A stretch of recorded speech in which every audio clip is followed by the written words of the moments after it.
Good evening, everyone. Welcome to PWOnlyIAS English YouTube channel. Please confirm whether the audio and video is clear. Good evening, Anshika. Good evening, Anjali. Good evening, Jon Snow, Manha, Muskan, Spurti, Ramkishore, Arshi, Rashid. I'm fantastic, Akansha. Thank you for asking. Hope you're doing well. Good evening, Kranti. Amina Khalifullah. Good evening, Gauri. Good evening, Haripriya, Nikita, Shruti, Harsimran. Question for people. Sakshi, Pratmesh, Kanungo, Supriya, Shashi Bhushan. Yeah, Polity will be starting from next week, people. Polity NCRT series will be starting from next week. NCRT series. Already Geography series has been completed by Harpreet sir. So you may visit that. And Polity series will be starting from next week. Tuesday and Thursday, every day in the same channel it will be uploaded. All right, people. So without any further delay, let us get right into it. So two important announcements to make. So one, again, like I told you, I am teaching the public administration optional subject at PWOnlyIAS. It will be in the English language, Hindi and English. That means the PPT explanations, 80% will be in English, but some points, some very difficult sentences, etc. will be translated and will be explained in Hindi also. So that is what English batch means. All right. If you are interested in public administration, only then enroll for it. Clear? That is the first thing to tell you. The second thing is a happy news. The happy news is PWOnlyIAS is coming to Bangalore. Yes, you heard me right. In Chandra layout, we are coming. So we will be conducting a seminar on Monday. That is this 11th. We will be conducting a seminar and I will be there. So see you all there. If you are there in Bangalore or in and around Bangalore, and if you are planning to join any good offline academy, if you have that plan to take up civil services, look no further than our Bangalore center. All right, people. So those of you who are there already in Bangalore, etc., see you all for the seminar on Monday. Clear, people? So let us get right into it. Topics from the week. So as far as economics or internal security, some topics are there which you cannot clearly. Not Rajaji Nagar, Chandra layout, Vijay Nagar. Chandra layout, Vijayanagar. That is where we are having it. Chandra layout, as you all know, is the UPSC hub for in Bangalore. What is Rajendra Nagar to Delhi? That is what Chandra layout is for Bangalore. So all of you, whoever are there, whoever are planning to join, etc., look no further. We are coming. And yes, I will be taking the polity and governance class in Chandra layout. I will be teaching there offline. All right. So finally, I will also get an opportunity to see some of your faces at least. Because after a point, looking at the camera, you are like, what am I even doing? All right. So that is the point here. So anyway, so one suggestion which I received in the comment section was, sir, please segregate the topics, the articles according to the topic. I didn't do it purposefully. The reason being that when you put it under a bracket, you also confine your thinking to that level. You don't try to think beyond the topic. And this I will prove it to you from a very first topic, that is money laundering. If you see, yeah, it comes under economics also. It also comes under internal security. Getting the point here? All right. Data. So that is one topic. Then we have data, physical branches of banks, World Bank's income classification of countries, age of consent, international relations, we have connectivity. Schemes, under schemes, we have PAHAL. Under environmental topic, we have battery waste management, Supreme Court and Pollution Control Board, sustainable development. Under science and technology, we have stable coins, NISAR, small update on it, which you can read. This I won't be taking any.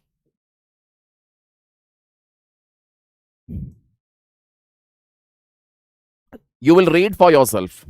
I won't be actually teaching this topic today. Please understand, because NISAR we have already taken last week. Those of you who have missed last week's class, again, you can find it in YouTube. You can watch it. Nisar was taken last week. But a small updates are there here and there. Nothing technical, but here and there some analysis that you can read it for yourself. All right. Then finally, we have biosimilars versus generics, SETA and technology. Then last but not the least, public administration, again for my PubAd students. So that I will be taking it up. All right. Taking it further forward, let us start with money laundering. So this current affairs session, it is also to tell you how the Hindu sometimes selectively gives data to suit their narrative. All right, we will see that first, because I know I have always suggested to you to read the Hindu newspaper, but reading the Hindu newspaper, the problem is they are too critical of the government, and ultimately you will feel, oh my God, we are not living under a democracy anymore. All right, things are not so good, nor are things too bad. It is somewhere in between.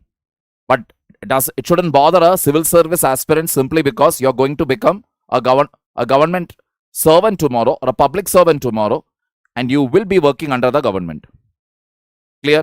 So let us understand this first. ED has taken up 5,892 cases under the Prevention of Money Laundering Act from 2015 to June 2025. 1,398 prosecution complaints have been filed before special courts. Special courts have framed charges in 300 prosecution complaints and have convicted 15 persons through 8 conviction orders so far. Low conviction rate and government action. Is it so? Let me tell you how conviction rate is actually supposed to be calculated. 100 cases are filed in the police station. Okay, but only one person got punished. 100 cases are there in a police station, but only one person got punished by the court.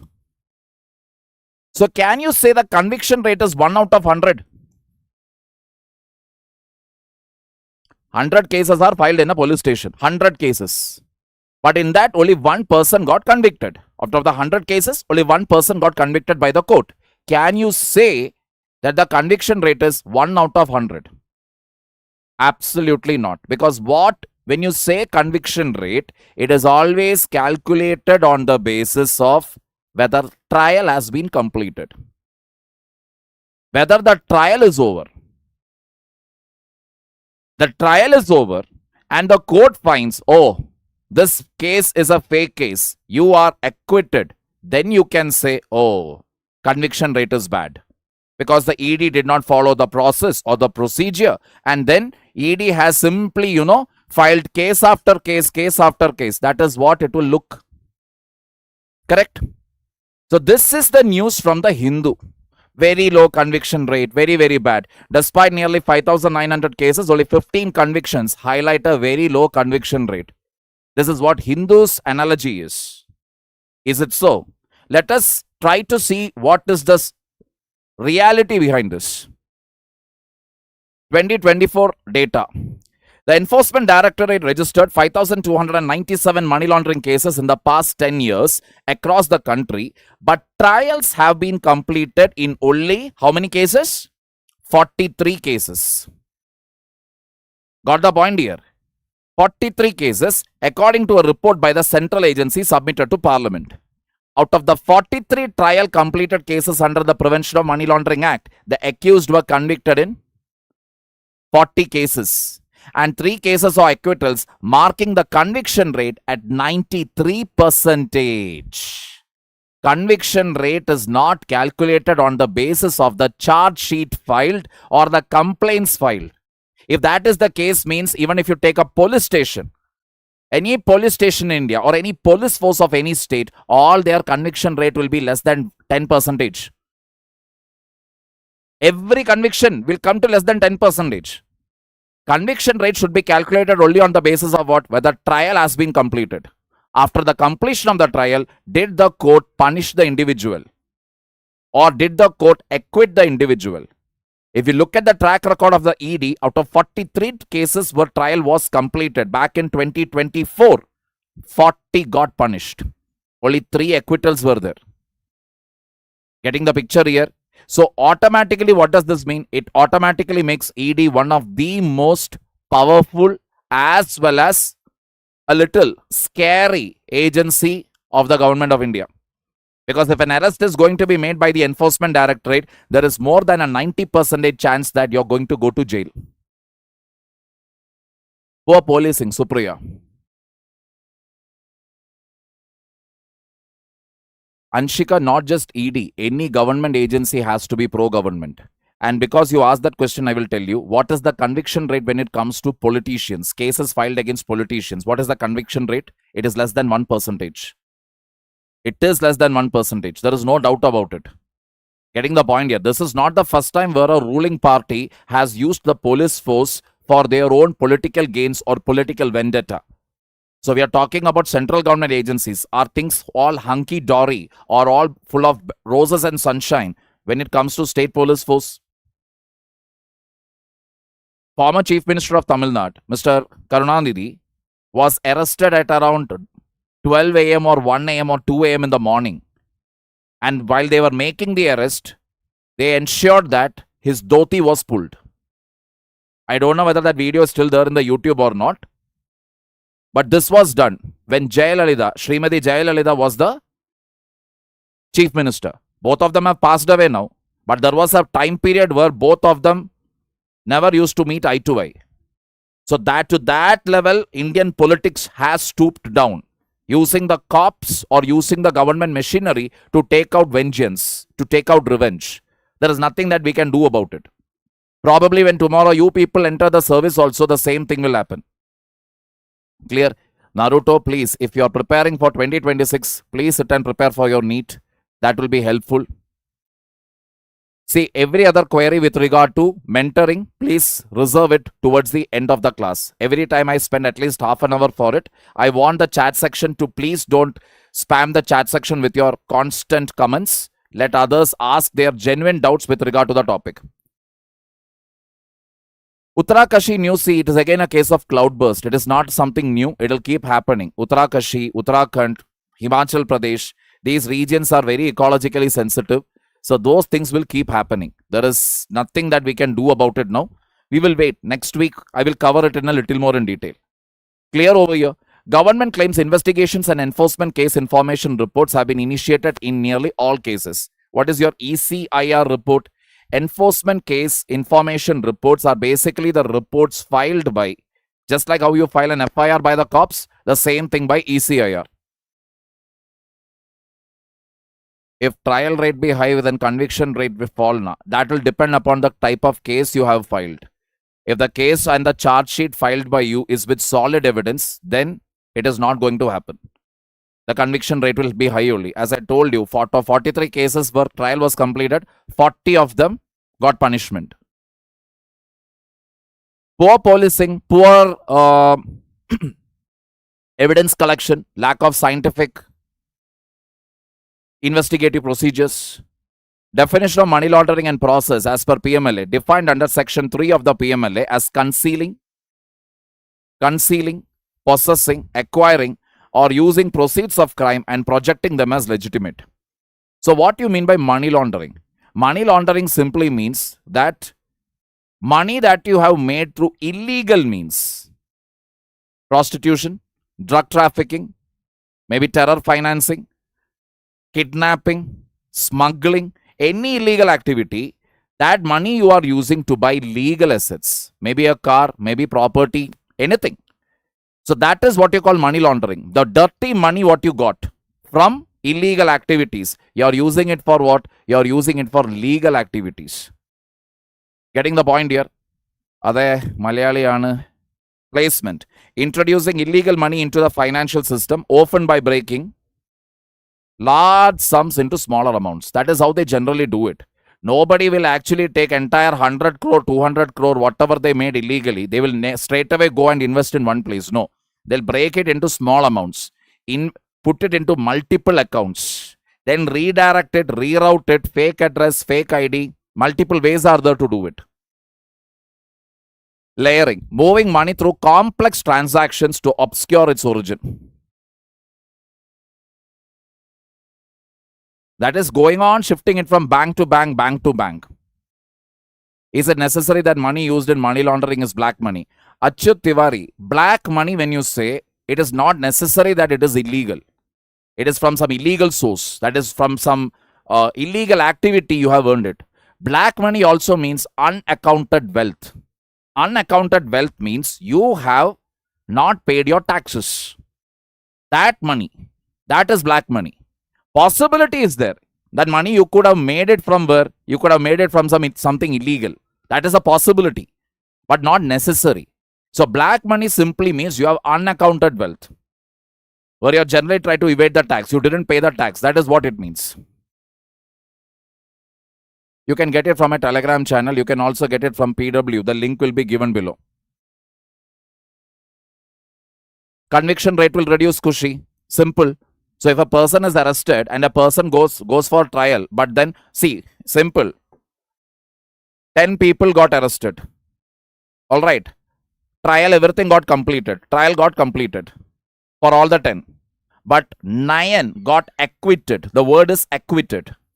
Only 1 got punished. So what is the acquisition conviction rate now? 1 out of 10. For every 10 people that is arrested, only 1 is getting punished. Getting the point here? The biggest reason why rape happens in our country, people will say strict laws are needed. Strict laws are needed. Getting the point here? Strict laws, is it needed? Strict laws, is it needed? That is what everybody will say. It is not the strict law. It is the quick punishment. Quick punishment you have to deliver. Not that, like the old Sunny Deol's dialogue, Tariq par Tariq, Tariq par Tariq. No. A crime is done. Immediately the trial should happen. Immediately the verdict should come out. This is one of the major reasons why rapes increases in our country. Because the conviction rate, I think it is, for rape cases, it is very, very low. Somewhere around it is only 62, not sure. 60-70% range it is. It is very fluctuating. That is, there is a very good chance that the person who is arrested under rape charges will walk away. Clear? See, listen, NDA aspirant, all the aspirants out there, SSC, CGL, NDA, banking exam, etc. Understand first thing, this is for UPSC oriented, number 1. And your NDA exam is also conducted by UPSC. In that, you have a round called group discussion, where you're supposed to open your mouth and talk. Pro-government, supporting India. So for that, this channel is useful. Because I always deliver the content with pro-government only, not pro-BJP. Understand that there is a difference between the two. Pro-government, whichever government it is. Getting the point here? So whichever exam it is, you can follow this. There is nothing wrong. Because ultimately from current affairs also, they are going to ask you questions. Getting the point here? Banking, SSC, CGL, etc. I would suggest you follow our NCRT series. Download the NCRT books from our website, which is available for free, and follow it up. All right. Coming over here. So layering. Money I am moving around here and there. That is the first thing. Money I am moving around here and there. Then integration. Reintroducing laundered money into the economy through assets like real estate or businesses. That is the basic point. Same answer, Supriya Devnath. Same answer. Every exam. You can, current affairs, it is always one source, people. Don't complicate things. Government exams also, current affairs comes from newspaper. So sit and listen. You're not going to lose anything. You're preparing for any competitive exam, other than maybe NEET or IIT and JEE. If you're preparing for a government competitive exam, for a job with the government, state or center or all India, attend it. You're not losing anything. Concept of laundromat in financial crimes originated from US, organized crime using laundromats to hide illegal dealings. What is a laundromat? It is a financial vehicle opened by a bank or financial services company that helps in laundering money, hiding asset ownership, evading taxes, and moving money offshore. So the point here is, agreed, Mr. IT? So, what is the point here? What is laundromat? Let me take you to USA. The whole idea of mafia, especially Italian mafia, crime syndicate, these terms and terminologies started coming out into the world from USA. It's from USA only first. Italians who had come to USA, illegally. They settled in USA, became the citizens there, etc. They started with smuggling stuff here and there. Later, it branched out into drugs, narcotics, and other businesses. So these people, they were mafia lords, bosses were there. For each city, one mafia family will be there who will be ruling one city. One city, mafia will rule. One particular family will rule. Then another city, another family. This used to be there in USA. And what they used to do there, whatever money they earned illegally, they never used to spend it in USA. They would rather divert it into offshore accounts. That is in other places where you don't have to show what is your source of income. Example, Cayman Islands, Panama, Swiss account, Switzerland. So all these places, they used to divert their funds. Got the point here? Supreme Court in P. Chidambaram versus ED emphasized that hiding illegal money harms financial system and sovereignty. Burden of proof is on the accused under PMLA. This is one of the most controversial clause under the Prevention of Money Laundering Act. Normally, if a cop comes and arrests you, you can basically say what? You can basically say, okay, on what basis are you arresting me? Where is the FIR? I can demand. You also can demand. But ED need not show you the ECIR copy. If ED is coming to arrest you, ED need not show you the ECIR. On what ground they are making the arrest, they need not communicate it to you. That is the first controversy. Second controversy, cop arrests you. It is the job of the police to prove that you are guilty. You don't have to prove, I am innocent, bacha, you don't have to do any of that. You will be like, okay, you go and prove it in court, man. If I have done it, you go prove it. That's it. In ED, if ED makes an arrest, it is the ulta. It is the opposite. I have to prove it in the court that I am innocent. Burden of proof is on me. Normal police, when they come to arrest me, basically what it is, normal cops, when they come to arrest me, I have to prove what? Sorry, the state has to prove. The cops have to prove I am guilty. When ED makes an arrest, I have to prove it to the court that I am not guilty. Automatically, it makes what? My job very, very difficult. ED's job even more easy. ECIR suffices to initiate proceedings. No separate FIR is required. Under the Veer Bhadra Singh versus ED case of 2017, it was ruled that a separate FIR is not required once ED files a case on you and ECIR report is filed. Aspirant Prince, you have proved it in more words than once that you are a royal Amul baby. Please stop spamming the chat section. Alright? Don't feel motivated. Be a little disciplined and hopefully stop being so selfish. There are genuine people who want to attend this class. Alright? This is also to all those morons out there who are spamming the chat section. Scheduled offense registration is mandatory for prosecution under Section 3, but not for property attachment under Section 5. So there are certain scheduled offenses mentioned under PMLA. And for that, mandatory for prosecution, for what? To register it. But for property attachment under Section 5, no need of any registration. You can attach the property. So that value also, you can Google and find it out. Whichever year you are going to write the exam, that year just go and find it out. How much property has been attached by the ED? Agreed, Kamal. Has been attached by the ED. What is the worth of it? You will get a nice shock. It is not an altu-faltu amount. It is a very big amount.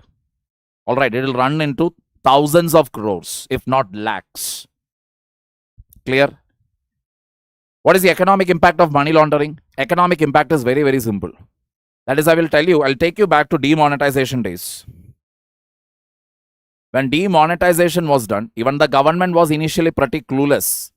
They initially told they are trying to deal with black money. Later, the government told, no, we are trying to bring in digitalization. whatever. Government kept on changing their reason.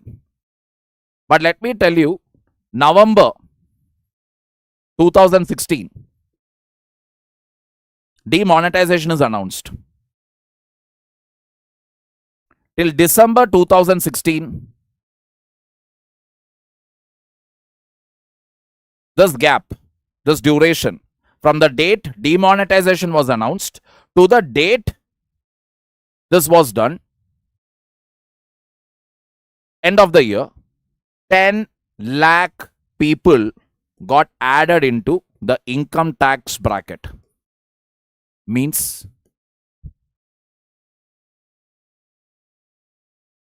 from the date of demonetization till December 31st, within that short duration, maybe around 31 and maybe 50 days or something, within 50 days, 10 lakh people came under income tax. Highest ever increase in the history of India. Highest ever increase. Got the point here? What happens when you are having money laundering or black money in the economy? Very, very simple. First thing, land will become very, very costly. Very costly. So normal people, middle class people, lower middle class people cannot even afford to dream to buy a home in maybe cities like Mumbai, Bengaluru, Mysore, Pune, Hyderabad, Delhi, Kolkata. You can't even imagine it. Getting the point here?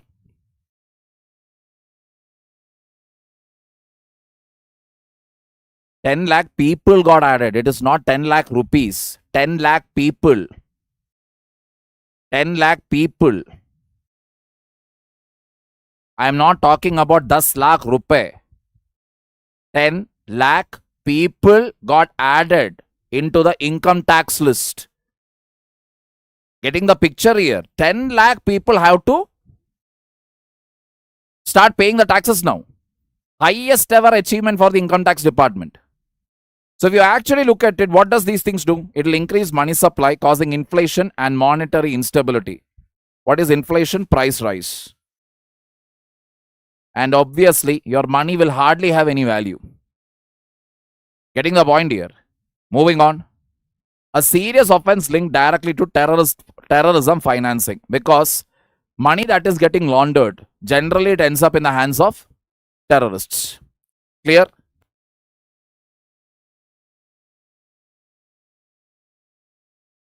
Following FATF guidelines to improve case handling, prevent misuse, and increase convictions. What is Financial Action Task Force? Financial Action Task Force is an international body that publishes grey lists, blacklist. Grey list and blacklist. Why? Why those two lists? Because they basically regulate, or rather their main agenda is to prevent terror financing. Pakistan has always featured in the grey list. Every now and then they'll keep coming, and every now and then they'll keep going out. Alright, in the black list, you have North Korea and Iran. These two countries are there. Getting the point here? Money laundering, how it will cause inflation is very simple. I have illegal money with me. Illegal wealth. Okay, I'll just tell you one simple example. I went to buy an Apple cover in the Apple store. Just went there to buy. This was in Noida. There, I saw a mother and the daughter had come there to buy a phone. The most expensive phone there at that point of time. I don't know, iPhone 14, 13, whatever. She got it for her daughter. The entire payment was made in cash. That entire payment, because when the shopkeeper asked cash ya card, entire payment, she took this one bundle, first batch of bundles she took, she sat there and counted it, handed it to him. Second batch she took, counted it, handed it. No credit cards, no debit cards, no UPI, nothing. There is a 90% chance that that money was illegally acquired.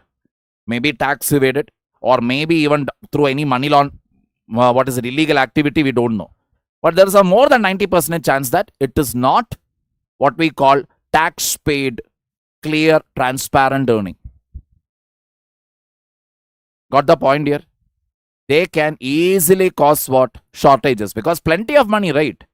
I'm not paying the taxes, because when I'm paying the taxes or when the money has come legally, I am not going to spend it that easily. But when the money is there from illegal sources, it is there, legal sources, it is there, then I will do whatever I want. Who is there to ask? How will the government get to know? So wherever you have money is more in supply, but money is more in supply, but you don't have that level of goods, what will happen? Price will increase. Simple.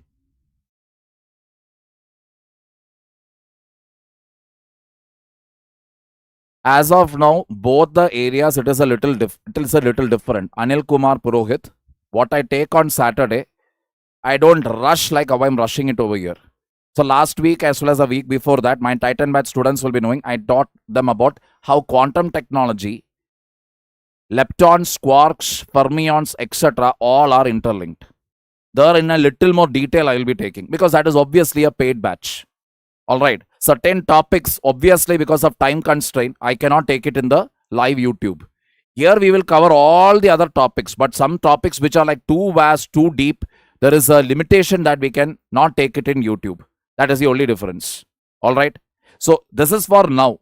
Eventually, there will come a time where it will merge. That is, whatever was taken for Titan will be taken here. But as of now, that is not the case, because the current affairs is like too much in quantity. That is the reason. India has signed double taxation avoidance agreement with about 85 countries to promote exchange of financial and tax information to curb money. What is double taxation avoidance? Double taxation avoidance agreement means you are basically, you have to pay tax only in one country. That is, I am from India. Okay, we have signed a deal with UK right now. SETA, last week I taught you. So in that, basically what happens is, I'm going to UK. I'm doing a business there. But I'm from India. So whom should I pay tax to? Should I pay to India, or should I pay to UK, or should I pay to both? Any one country. Any one country you have to make the payment. So if I paid it in UK, I need not pay the tax in India. If I'm paying it in India, I need not pay it in UK. That is the point here. So double taxation avoidance, when you sign, means what it simply means is the tax data will be shared between the countries.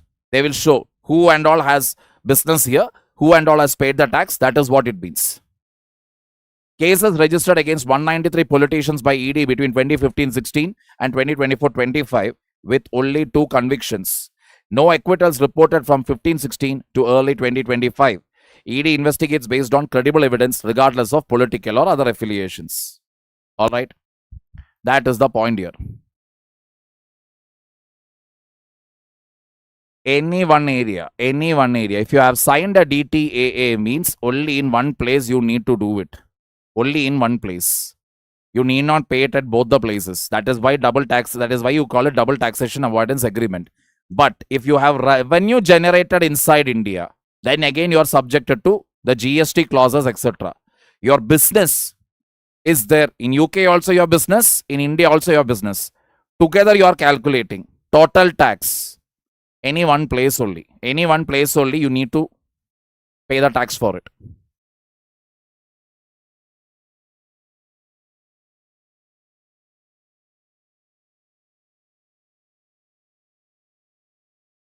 We have only started the class, Bhavana. Very good. Is there any way to moderate this? Anybody who's listening there, there are too many Amul babies out there. At least moderate the comment section. Please ban the people who are unnecessarily spamming it. Physical bank branches. Now what is this? Basically data. That is, the physical bank branches number has started to increase. We are all moving into digital era, right? Then why it is increasing? That is the question.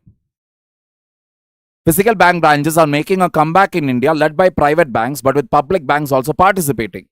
Between 2022 and 2024, HDFC and ICICI Bank opened 3,284 and 1,341 new branches.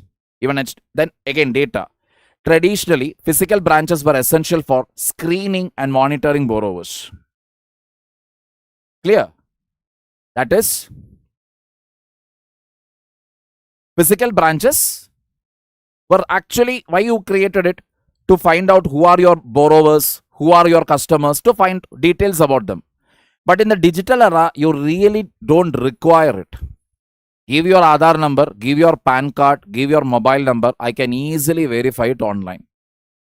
But this need has been altered by the digital revolution, which allows many banking services to be performed online via smartphones and 4G internet. Between 2008 and 2023, number of commercial bank branches per 1,000 square kilometer doubled from 25 to 50, and the number of branches per 100,000 adults increased from 9 to 14. Why? Because of one single scheme, Pradhan Mantri Jan Dhan Yojana. Because of that single scheme, bank branches increased. All right. Slowdown in branch growth occurred between 2016 and 2022. Why do you think it decreased between 2016 and 2022? Why do you think?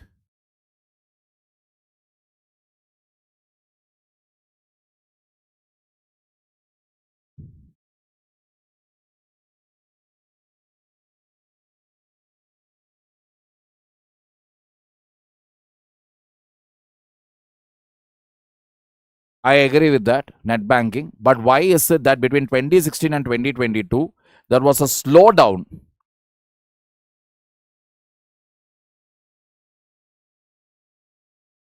in branch growth between these years?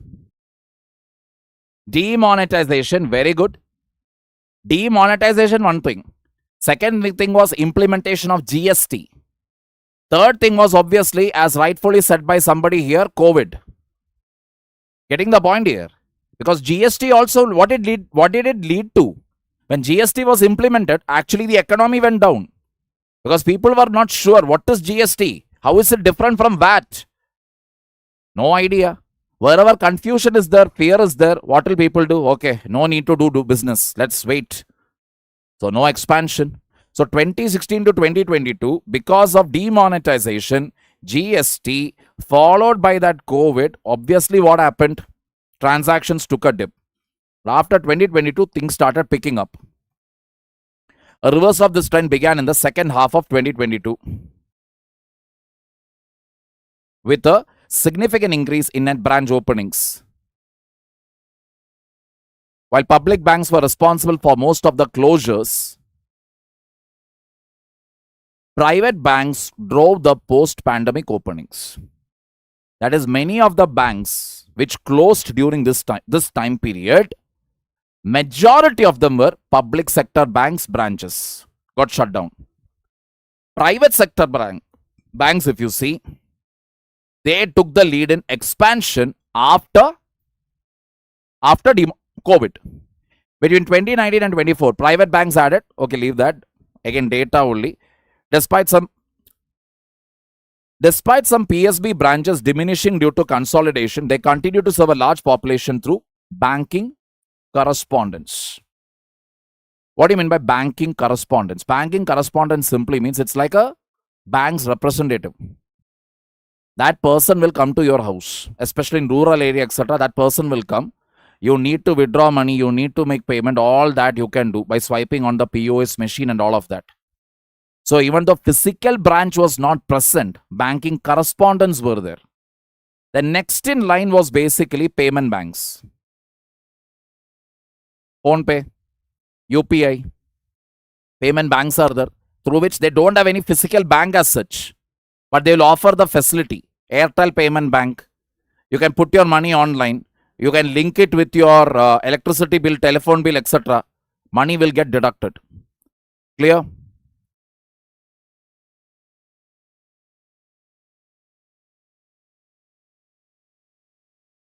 Exactly, Himani. They are also a reason. All right. They are also a reason for reduced number of branches. In comparison, PSBs added 15,000 to 33,000 and private banks added fewer than 8,000. Again, data. The banking sector is entering a phygital era. Phygital means what? Physical plus digital. Both will be required. All right. Where banks combine digital services with a continued physical presence, indicating that proximity remains relevant even in the digital age. World Bank's income classification of countries. Let us look into that. The World Bank's income classification system categorizes countries into 4 groups. What are they? Low, lower, middle, upper middle, and high income groups. All right. No, Siddharth, just approximate it. Just approximate. Data, whatever I give, will be always higher in number. Choose a number which is convenient for you. Case in point being, this data you can try to remember because it's all perfect. 15,000 to 33,000 and then 8,000. Other data, say for example, private banks added more than 15,000 branches.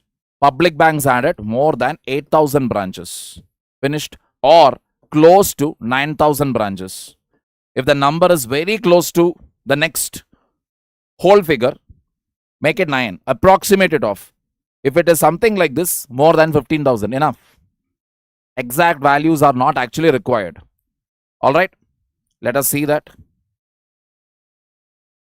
A country's classification is based on its gross national income per capita, which is average income of its residents, including income earned abroad, converted into US dollars. Gross national income earned by the residents, people who reside in India, not temporarily, permanently residing in India, including the money that is made from abroad. That comes under gross national income. Got the point here? That means money made by Hyundai Motors or Mercedes Benz, Audi, BMW, they won't come under GNI. Why? Hyundai is a South Korean company. Mercedes Benz, Audi, these are German companies. Money made by Samsung, no, won't come under GNI. Getting the point here? Money made by Tata by selling Land Rover, Range Rover, Jaguar in London or Britain, that is part of GNI. Why? Because Tatas are part of our country. They are Indians. Getting the picture here? So gross national income, when you say, it is the average income of the residents. Average income, how is it calculated? The income earned by all the residents divided by the population of a country. So that way, if you take, very quickly tell me, what is the GNI per capita of India?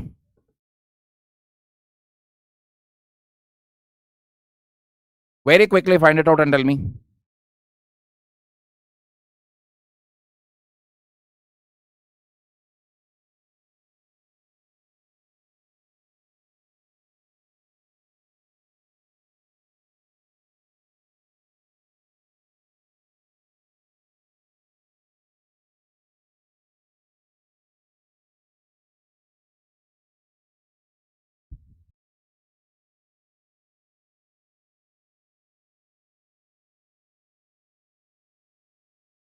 Definitely it will include remittances. Every income. I already told you, foreign companies won't be calculated. Find out, tell me the number, correct number. 19 trillion. Gross national income per capita. That is the closer value, 2,540. Alright. So let us see now. The income thresholds were initially set in the late 1980s, aligned with World Bank's lending policies.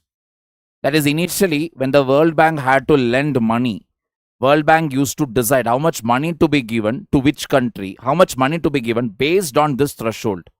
How much money are they making? The boundary between low income and middle income countries was based on the threshold for concessional loans. Loans which are given at concessional rate. The two more thresholds were added later based on the distribution of countries' incomes. These thresholds are no longer linked to the bank's operations but are updated yearly to account for global inflation. Classification is absolute, meaning a country's placement depends only on its GNI per capita, gross national income per capita. All right. The current thresholds are low income, $1,135 or less, lower middle income, 1,136 to 4,495. So this is your answer. India comes over this. Upper middle income 4,496 to 13,000. High income more than 13,935. A country's income classification can change over time due to real changes in income, shift in the exchange rate, or update to population data. Changes in income. Question. If top 1% has 10-fold increase in income,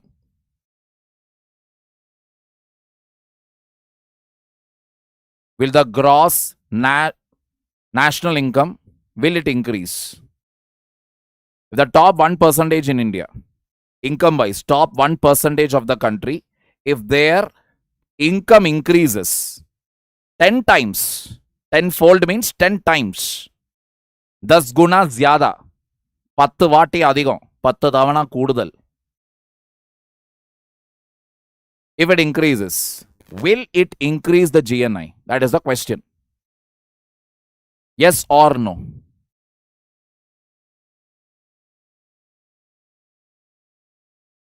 Why, Monisha? Why no? Ulta question I will ask you. If Ambani, Adani, their revenue increased 10 times, will it increase the GNI? Will it increase the GNI or not?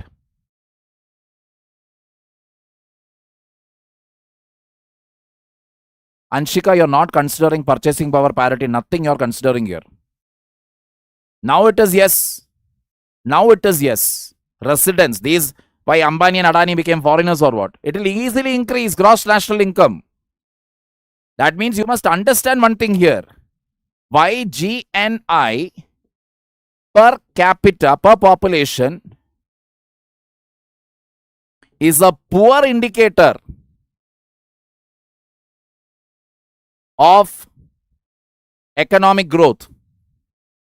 Why? If the rich becomes richer, gross national income will increase. That is the reality. That is the reality. Are we all of us? I'll put it in another way. $2,450. We will round it off. We will keep it at $2,500. Okay. For ease of calculation, let us place $1 is 90 rupees. 3 zeros, 5 nines are 45, 2 nines are 18 plus 4, 22.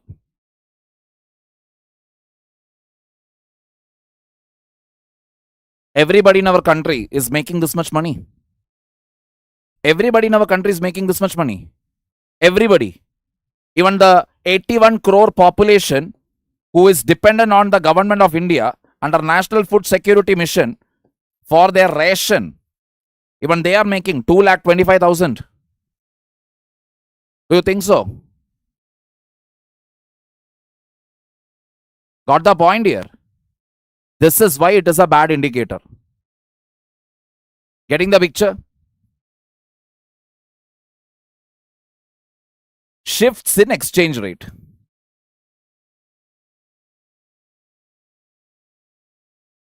$1. Today it is around, let us keep it 90 rupees. Tomorrow $1 becomes 50 rupees. Let us say now India is a superpower, this, that, etc. Whatever. 2040.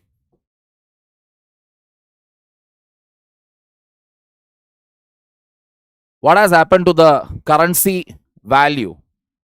Rupee, has it appreciated or depreciated?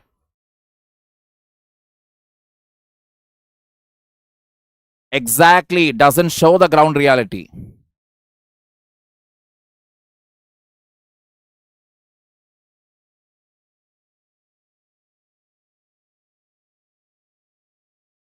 Perfect, Mishti. Very good. There is no such good indicator. Depreciated, no fuzail. I'll tell you why. This is appreciation. Because when I have to pay less to buy the same good, what does it mean? My currency has gained strength. Don't look at the number. Don't look at the number. I'll put another example which will be now familiar for most of the boys. Because for Valentine's Day, definitely at least you would have bought it. For that one girl who has always friend zoned you because of your Amul baby behavior. Cadbury Silk Dairy Milk Chocolate was launched in 2012. Sorry, not 12. 11. To the best of my memory. 50 rupees that time. Today that same chocolate in 2025 is close to 80 rupees. Same chocolate. There is no change in the taste. There is no change in the quantity. There is no change in the quality. It is the same violet color, very romantic wrapper and all that. But price has increased. Why? Currency value depreciated. Currency lost its value. I am paying more to get the same good. Getting the point here? Paying more to get the same good. Ulta, if I was going to pay in 2040, let us say I only pay 20 rupees to get the same chocolate. Currency has strengthened. Got the point here now? When you pay less for the same good, currency is strong. When you pay more for the same good, currency is weak. Case in point being, proper example I will give you now. 2008 recession. Zimbabwe. 1 kilo rice. 10 lakh Zimbabwean dollars. Price of 1 kilo rice, 10 lakh Zimbabwean dollars. 10 lakh. You are going on paying more. Got the point here? Price of 1 kilo atta here, 50, 60, 40, 70, whatever, depending upon what quality or whatever it is you are buying, brand, etc., or whether you are getting it from, what is it? You are getting the wheat crushed and bought. 40 to 70, let us keep it, 1 kilo atta, depending upon the quality again. What is the price in Pakistan? 200 rupees, 300, Pakistani rupee, 200, 300. Exactly, Harsh. Got the point here? You are paying more. Wherever you pay more, only one conclusion, currency has low value. Currency value has depreciated.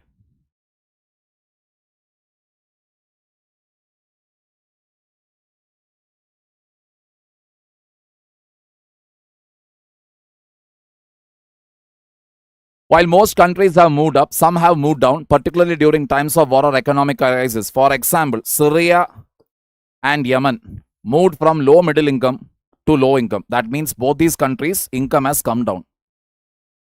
The global population is not evenly distributed across the 4 income groups. For example, in 2004, 37% of the world's population lived in low income countries. The share has since fallen to less than 10%. And what is the current data? Over the same period, the share of the population in upper middle income countries increased from less than 10% to 35%. Is it hidden inflation?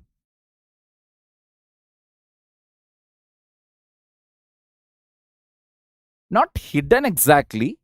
Currency is losing its value. That is,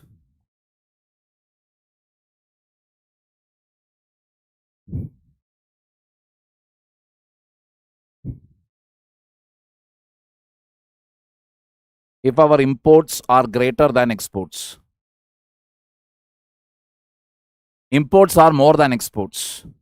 So automatically, it only means one thing. Dollar will be in demand. Because I have to pay more dollars. Nobody wants Indian rupee. If I'm buying crude oil, if I'm buying coal, if I'm buying gold, why our imports are always so high? Gold, coal, crude oil, electronics. So dollar will be definitely highly in demand. Whenever dollar demand goes up, rupee value will come down. That is $1. When I remember when I joined for work and all, $1 was barely 40 rupees. Today it has crossed that and it is about to hit what? This is back in 2010. Today it is close to 90 rupees. So this is the scenario.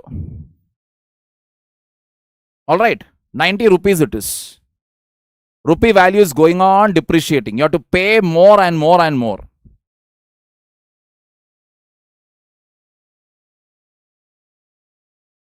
Can we stop importing this? Can we stop importing this for gold, coal, crude oil, etc.? Can we stop it? Absolutely not.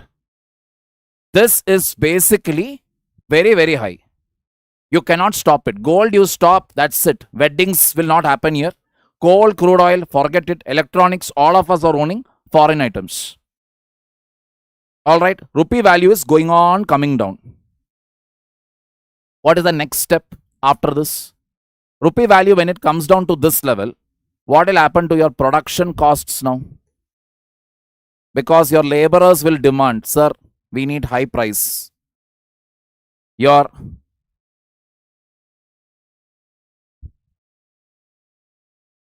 rent will increase. Wages will increase. Even the interest what you have to pay to the banks, that will also increase.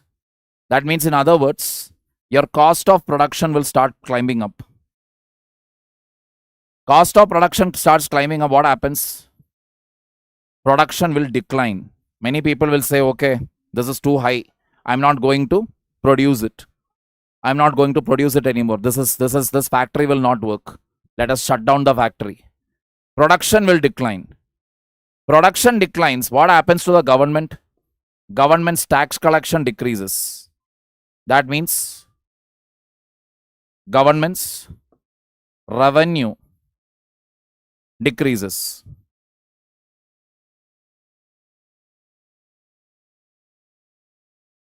That means investments of government like roadways, railways, that will decrease. Investments decreases, automatically what will happen is, again your exports will decline. Why? No proper road, no proper port, nothing is there, no infrastructure. Who will be interested in exporting? Getting the point here. Who will be interested in exporting? So what will happen? Exports declines. But why is this not happening in India? Why is this not happening at all? What is the reason for it?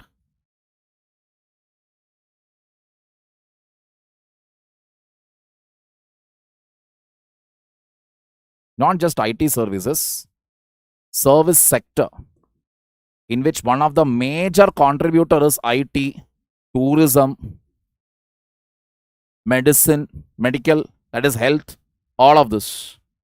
Next in line is remittances. That is the Indians who are staying abroad, they will send money home. They will send money home.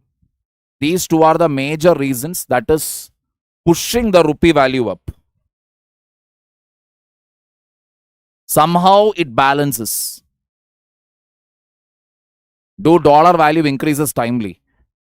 There's no guarantee on it, Rohit Raj, because I'll tell you one another comedy here. It is not necessary that dollar value will only increase because our imports increased. No.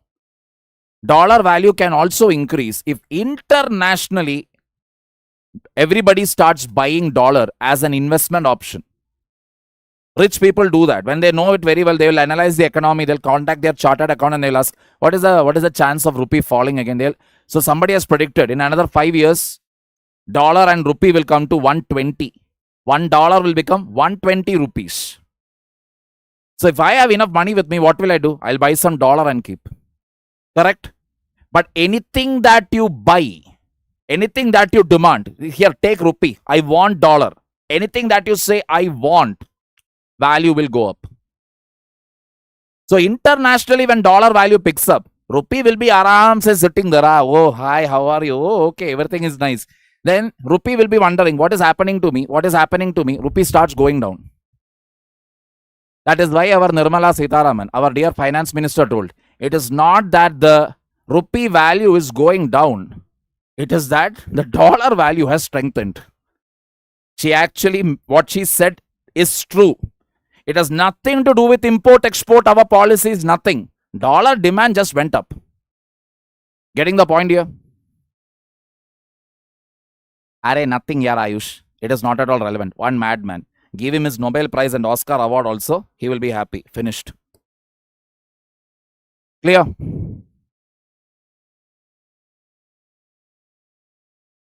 Absolutely, Harsh. See, that is the only way. We are always talking about like, we should take China. China, we should defeat. Understand one thing. Chinese yuan or renminbi. It is an international currency today. Why? Because they are an export surplus country. They export more than what they import. More and more exports. Getting the point here? More and more. So, China is an international currency today. So, the only way for India to move forward is what? Make rupee an international currency. Everybody should trade in rupee. So, the currency swap agreement last week, what we dealt with, India Maldives currency swap agreement. That currency swaps agreement, biggest advantage is what? We can make rupee an international, slowly, a currency of transaction.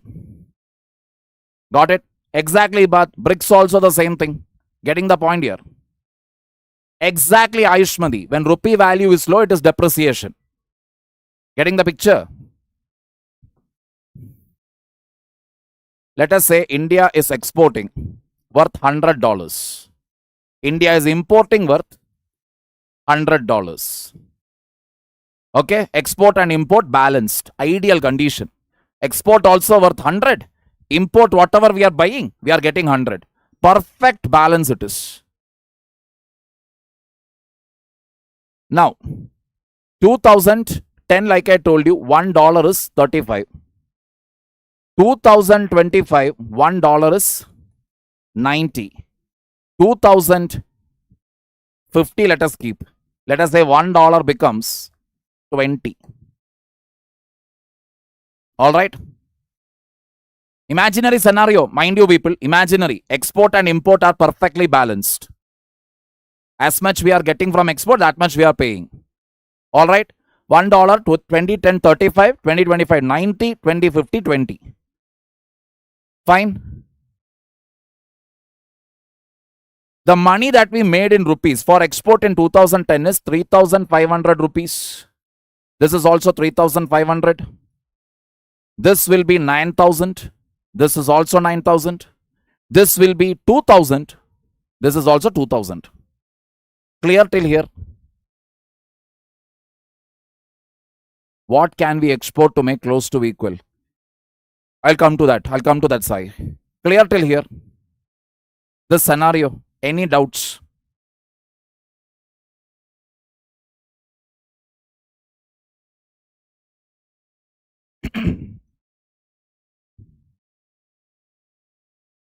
Leave it, Sipu. Ease of calculation.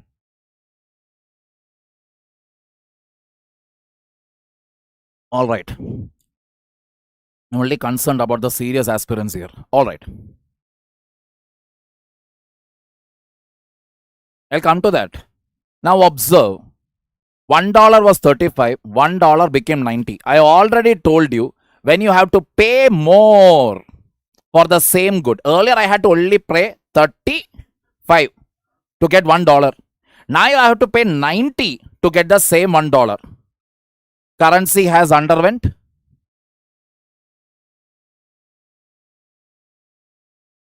depreciation.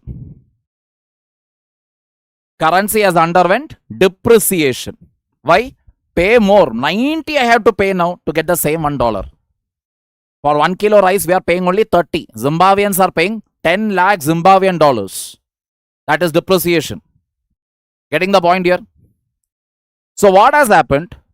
If you observe, when currency depreciated, what happened to my exports? My export earnings went up.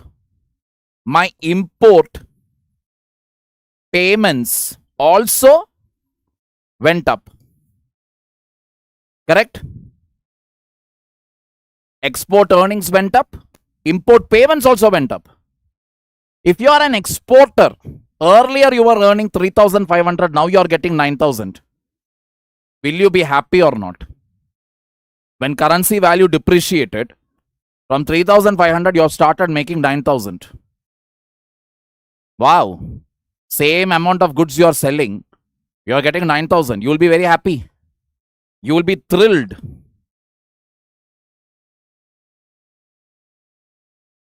At the same time, look at the import payment. You have to pay more now for every import. Getting the point? Exactly, Alia. Import. What is the point? You have to pay more. So you won't feel encouraged. You will feel very irritated. Buying crude oil from Saudi is so difficult. Then Russia comes. Why worry? I will give you for a very easy rate. Why rates are very less? Russia comes to you with a less rate. What you will do? Definitely you are going to buy from Russia.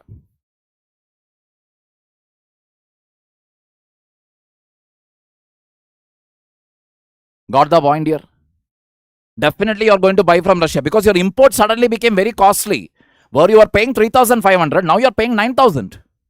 So the only thing to do is what? Buy from the person where it is cheap. So you will do that.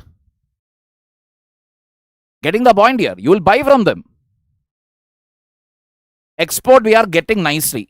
We are happy. In other words, if a currency value depreciates, it will encourage export.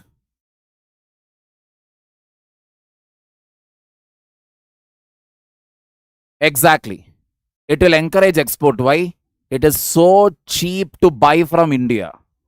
So the answer to the question what you people were asking, what about Trump has put 50% tariff, Trump has put 100% tariff, that mega monkey, not MAGA, he's a mega monkey, mega comedian. I thought Shahbaz Sharif was a bigger threat to Kapil Sharma. No, this fellow is the father of Shahbaz Sharif, Mr. Donald Trump. That number one monkey has purposefully done two things. He has increased the tariff, agreed. One IT company from USA will not be ready to take the tariff route. Why? It is so cheap to hire an Indian. It is so cheap. IT services, whatever, IT engineering field if you take, the salary of our IT employees, when was the last time they increased it?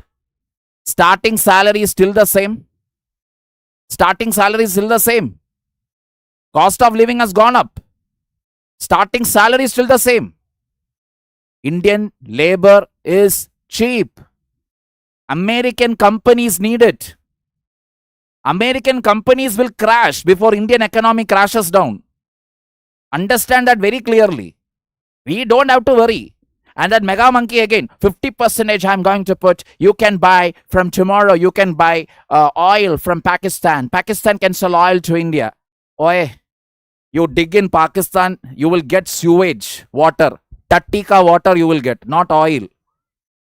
But again, leave him aside. Let us not give him more importance. The point what I want to tell you here is, tariff, everything he has done. Crude oil we are importing, right? Crude oil we are importing. Then what are we doing with it? Fractional distillation. After which you will get your petrol, diesel, kerosene, etc., etc. That petrol and diesel we are selling it to USA. Comedy is mega comedy. Russian crude oil comes to India, becomes petrol, and it is sold to USA. Zero tax. Zero tax. He has not put a single tax on the petrol that is coming from India, even now, because that much of sense is there for that monkey.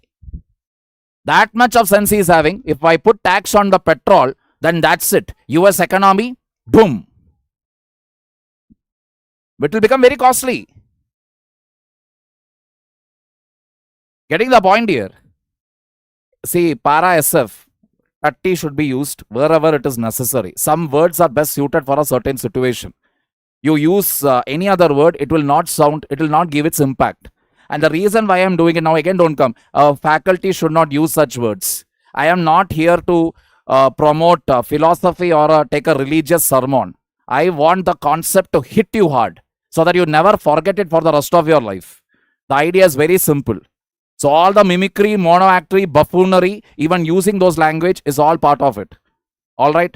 And I have every right to say that he deserves such words. Anyway, coming to,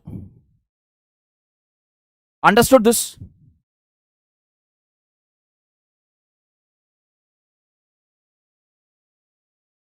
So this is why India is required for every country.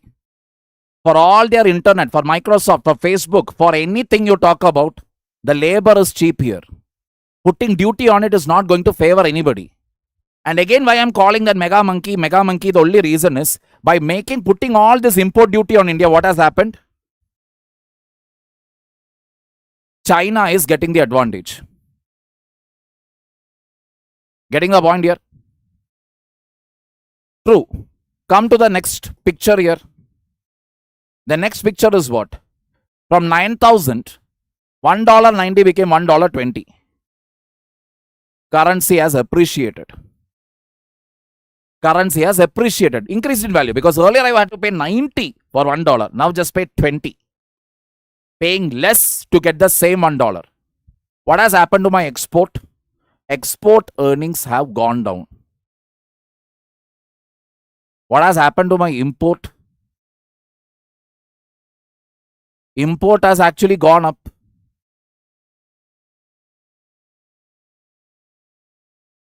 Ideally, when your currency appreciates, everybody will say, hey, appreciation is good, right?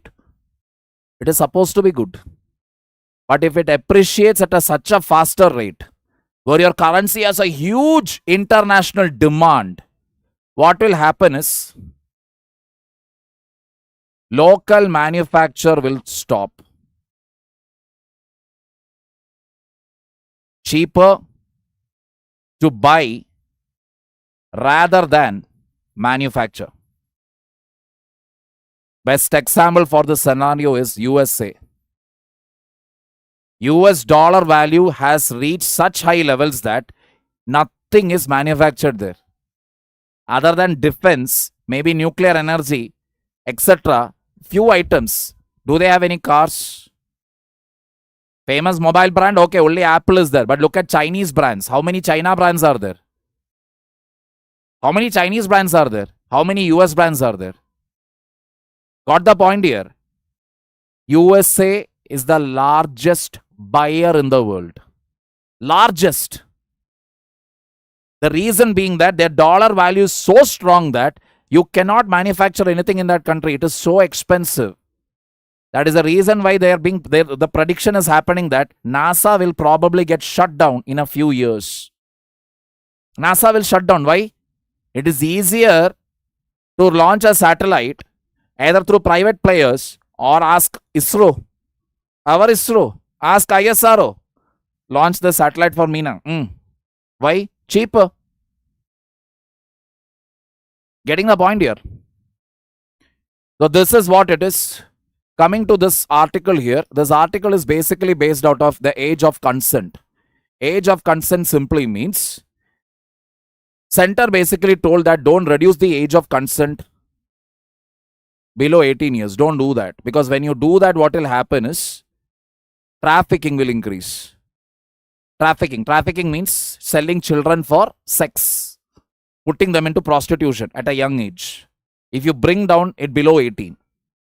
What an advocate has told, Indira Jaising has told is, see, if sex is happening between two teenagers with a very little age gap, that is the girl is maybe say 17, boy is also 17 or 18, very little age gap is there between them, then don't file rape charges.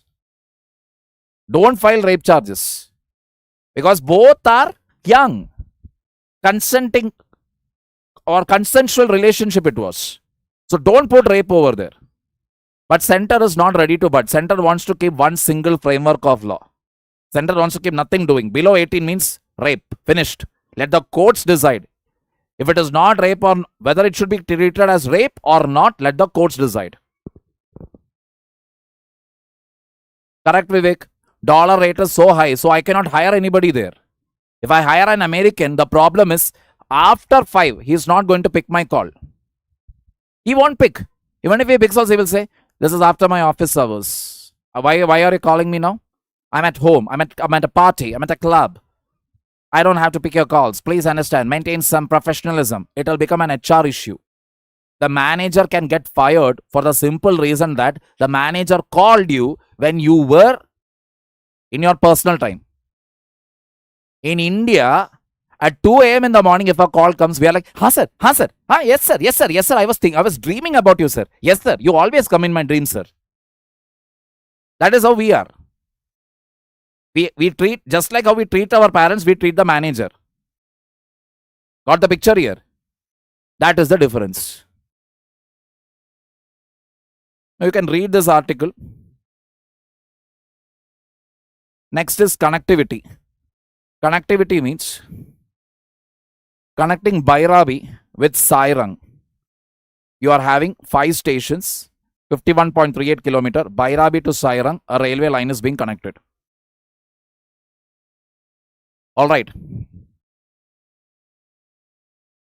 The Indian Railways has commissioned a new 51.38 kilometer railway track to Sairang, located 18 kilometer from Mizoram's capital Aizawl.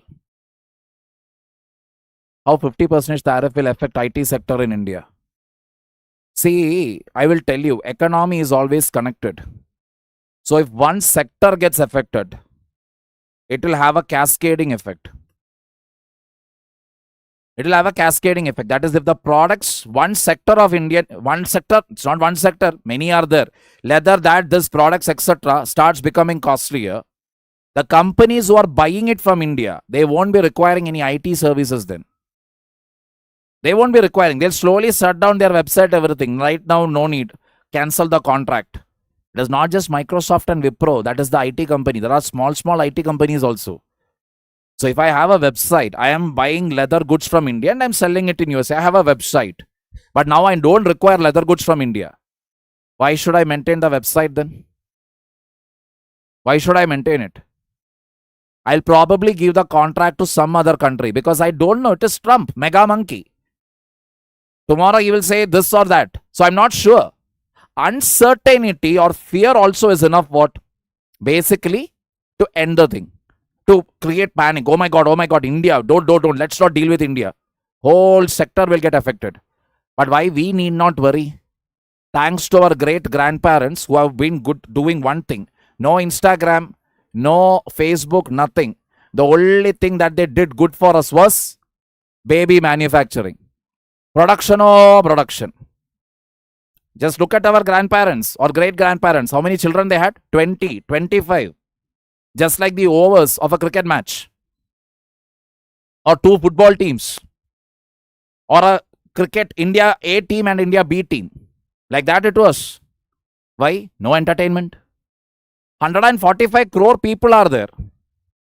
I want to sell this stylus. If I want to sell 1% of the population, total population, which is 1.45 crore, I am keeping only 1 rupee profit. Still, I will end up becoming a crorepati. Still, I will end up becoming a crorepati. I don't have to look for US market, oh no, Europe market. Why? Sell it in India, man. Sell it in India. Enough. I don't even have to capture the entire market. Just 1% market if I capture, I am a crorepati with just 1 rupee profit. All the more reason to do business in India. Got the point here? This is the reason why people are coming to the country. Every business wants to set up. Every foreign country, foreign company wants to set their business in the country. It is the population. And why are we all suffering? 37.5 crore population are young. That is the reason. 37.5 crore young population. So SSC scam, exam scam, question paper leakage, competition, all that will be there.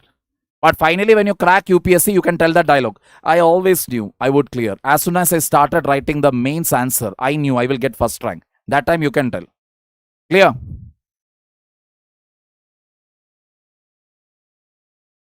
So this entire article, just geography only. What I want you to do is note the names. The interesting thing here is this marks Mizoram's first railway connection linking it to the national network. Imagine. 1947 we got independence. This is the first railway network directly linking it to the national network. He is mad, Aishwarya. US is imposing tariff because he is mad. He doesn't even know the basics of economics. And on top of it, he is fighting with everybody. He wants to pick a fight with everybody. Same channel. PAHAL scheme. Center's direct benefit transfer of LPG scheme, also known as PAHAL, has resulted in the blocking, suspension or deactivation of 4 crore duplicate, fake or inactive LPG connections. The government has implemented a common LPG database platform to identify and remove duplicate connections using parameters like Aadhaar numbers, bank account details, ration card information, names and addresses. I told you in one of our earlier classes, that is, we are moving into an era where complete digital monitoring or digital surveillance will be there. Getting the point here? Completely it will be there.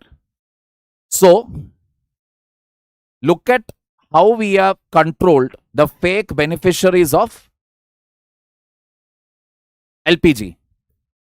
Aadhaar number, bank account, ration card, name, address. Already government is monitoring it. Silently government had cut down my LPG subsidy. Silently they did it. They did not give me any information. Initially it used to come. Later it got stopped. You know why? I'm an income tax payer. I'm paying the income tax. So somebody who is capable of paying income tax, why should they get a subsidized LPG cylinder? That is the point here. Corruption will decrease. Grassroots corruption will decrease. Clear?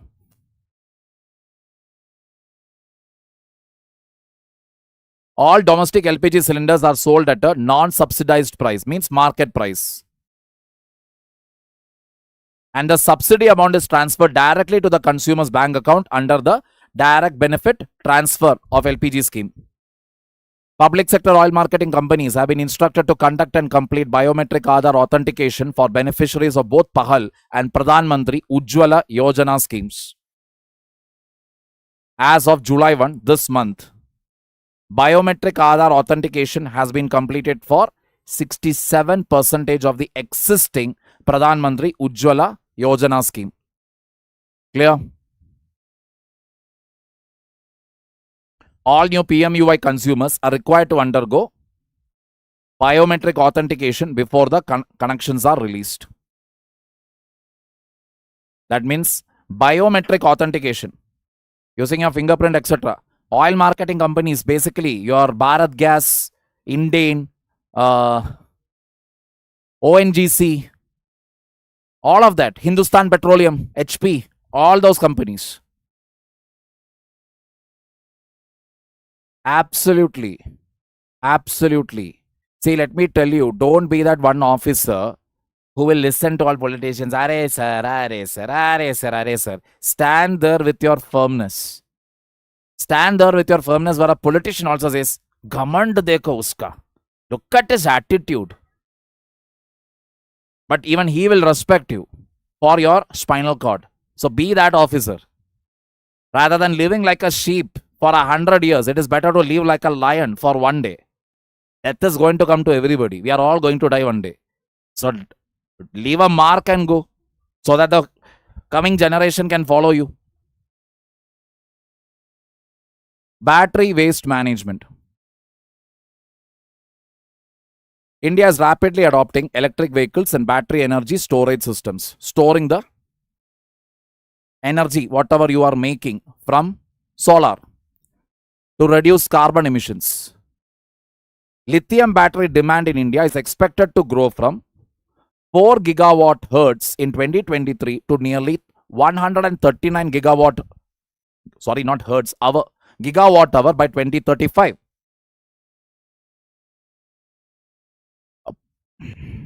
This increase in battery use leads to more battery waste, with lithium batteries alone making up 7 lakh tons of the 1.6 million tons of electronic waste generation in 2022.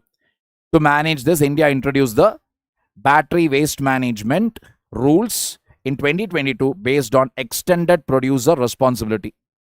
Pretty much explanatory. We are going to have a large number of electric vehicles, batteries, etc. will be there. And because of that, battery waste will increase. To manage it, we have passed a rule based on extended producer responsibility. EPR means producers must collect and recycle battery waste and meet recycling targets, often working with certified recyclers who earn EPR certificates. All right. Certified recyclers who earn EPR certificates. The current minimum price paid to recyclers for their services is too low to cover real costs, making it hard for legitimate recyclers to operate sustainably. I'll tell you what is the problem here. Problem in our country is electronic waste you take. Forget battery. Electronic you take totally. We don't have a proper electronic waste collection mechanism. In the formal sector, you have very less companies who are actually collecting the electronic waste. Electronic wastes are generally collected, segregated, handled informally. And who are these informal sector? Kids. Children are sent with one bag early in the morning to the dump yard. There they will collect all these old phone, broken TV, broken monitor, laptop, this, that. They will take it all, they will put it. They'll carry it, they'll bring it. They'll dump it on the ground. They will get some chiller for it based on kilo. In all these electronic items, you will find some amount of gold is there for the chipsets. Some little gold is there. Nickel is there. Cadmium is there. Vanadium is there. All heavy metals which can be reused. All that is extracted and again it is resold. This is how that whole business works. But there is nothing scientific about it. There is nothing healthy about it. The children are easily exposed to all these harmful metals, plastic. They don't have any gloves, face mask, nothing. Hell, they don't even have even a chappal in their on their leg, not even a sandal.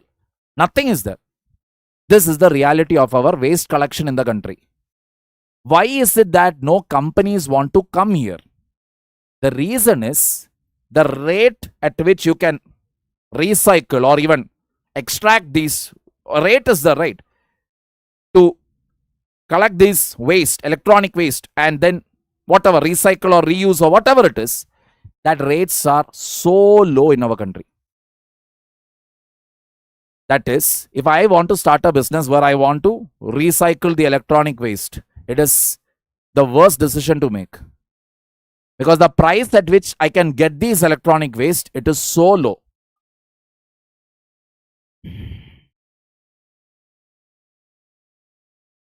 UK pays about 600 per kilo to recycle EV batteries over 4 times India's current floor price. 4 times means what? In India, it is just 150 rupees per kilo of EV, electric vehicle battery waste. Just 150 rupees I will get. That's it. Nothing else. No use. What am I going to do with the 150 rupees? UK, it is 600. UK, where the waste generation is less, there it is 600. Here, where waste is there, in any city you go, village you go, electronic waste is there everywhere. This is the reality. Who will want to be a part of it? No company will come. Got the point here? Floor rate means minimal rate. It is that minimal rate below which the price shouldn't go. So in India, it is just 150 rupees. Got the point here? This is the idea. So battery waste, forget it. What about electronic waste? Can we do anything about it? In May 2025, India accepted a proposal for a repairability index for phones and appliances, rating them on ease of repair, spare parts availability, and software support. That is how easy it is to repair a phone, how easy its parts are available, how quickly you can update. New e-waste policies now require minimum payments to encourage formal recycling. That is, you make a payment for recycling. Then money will be reimbursed back to you when you return your phone there. When you go put your old phone into the recycle bin, you will get that money reimbursed. I think it is 1,000 rupees or something. India has a large informal repair sector that helps extend device lifetimes using tacit knowledge, skills learned by doing and mentoring, not formal education. We all would have tried repairing our smartphones. Certain smartphones carry a sentimental value, so we don't want to change it. We want it to be repaired. We take it to the local shop. In Bangalore, I think it is GB Road or something it is called, where any phone you can get it repaired. But is there any formal training, school or institution for it?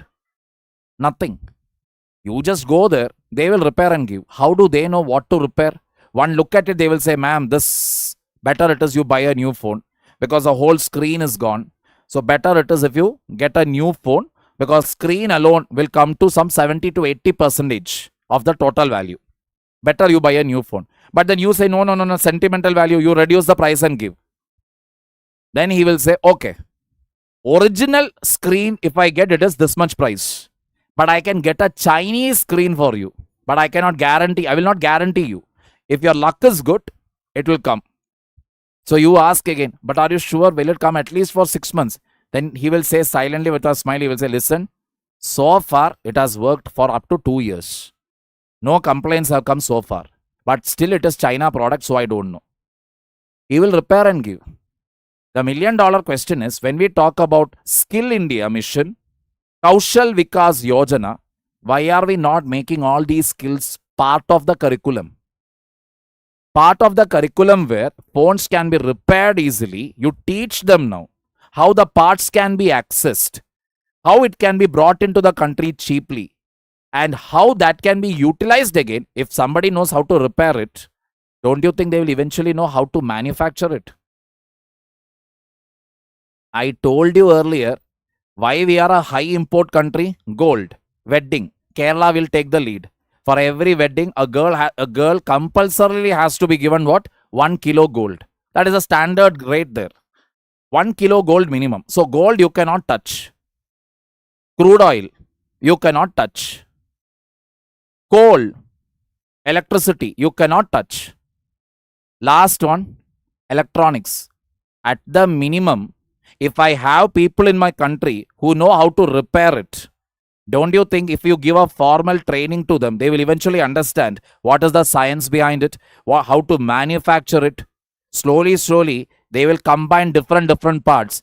Chinese processor, screen from Foxconn, being interconnecting different parts. Finally, you have what?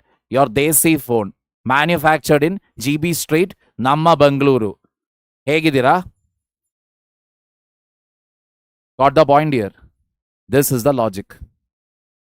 Simple things only you need to do. You need not do complex things and all to make the country grow. Just teach a man how to fish. He will fish for a lifetime. Got the point here? You can continue reading it. Time is running out. That is the only reason. Just continue reading it because I've already given the gist of it. Supreme Court and Pollution Control Board. Supreme Court gave a verdict. What is the verdict? In a judgment ordered by Justice P.S. Narasimha, the court held PCBs can impose fixed sums of money or require bank guarantees as a preventive measure for potential environmental damage under Section 33A and 31A of the Water Prevention and Control of Pollution Act and the Air Prevention and Control of Pollution Act 1981. You can take an advance amount from them. If you know that, hello, brother, you are going to conduct what there? We are going to conduct one function. Okay, wonderful. That area is environmentally sensitive. Do one thing. Pay this much money or give me a check. Because in the event you pollute that area, I am going to encash it. Supreme Court has given that power now. Getting the point here? Supreme Court has given that power to the Central Pollution Control Board. That is the article. Please read it. These rules must also incorporate the basic principles of natural justice. What do you mean by principles of natural justice? Principles of natural justice simply means you don't just simply look at the law, you look at the whole scenario. Principle of natural justice just basically means that much. That is, you don't just read or interpret the law. You look into the whole aspect. This is especially important for environmental cases where environment is involved. Why? Because we cannot say, okay, as per Central Pollution Control Board, if water is polluted, you need to pay 50 rupees. Give 50 rupees. When you go there and see, the whole of Yamuna is floating with garbage. You are like 50 rupees for this much of pollution. That is not at all balancing. So you need to balance it out. So basically then they will give a ruling where that much level you have polluted, pay 50 lakhs fine. Can I go and challenge it in the court? Hello, where is the law? As per Indian law, it is procedure established by law. Where is it? Where is the procedure that it says that I have to pay 50 lakhs if river is polluted? There is no law. There is no law in our country which says that this much money you have to pay when the river or the air is polluted by my industry. There is no law. But as per principles of natural justice, forget 50 lakhs, they can even ask me 50 crore. So Central Pollution Control Board, National Green Tribunal or any tribunal for that matter, they will basically look into what? They'll basically look into principles of natural justice. Case in point, tomorrow let us say you are, like I told you, no nonsensical officer. The moment any politician starts talking nonsense, you are like, after that. This is your attitude. Alright, arrogance at its peak. They transferred you. It was only 2 months since you joined the district. They immediately transfer you. You also are not ready to leave it. You go and challenge it in CAT, Central Administrative Tribunal. Normal law court will be what? Normal court, High Court, Supreme Court, even a normal civil or criminal court. They will only see what? Can the government transfer a civil servant? Yes. Therefore, case is dismissed. Go. Your petition is dismissed. They'll dismiss your petition. Because they will only see whether the provision is there in the law where the government can transfer an IAS officer. It is there. Case khatam.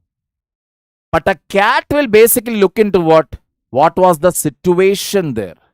The circumstances under which an officer who has just entered the district for 2 months Within 2 months, he got a transfer. What was that circumstance there? Getting the point? Getting the point here? What was the circumstance? No circumstance means end of it. Cat will say, hello, this order is hereby quashed. Bangalore, Stadium, RCB, Stampede. They had suspended the IPS officer. Correct? He went and challenged it in CAT. CAT gave a verdict in his favor. CAT quashed the Karnataka government's order suspending him.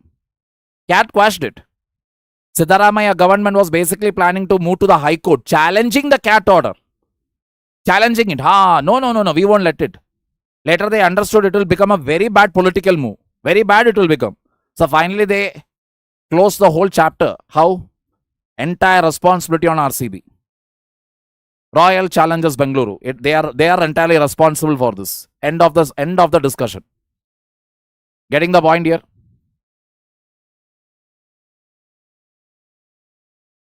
Sustainable development.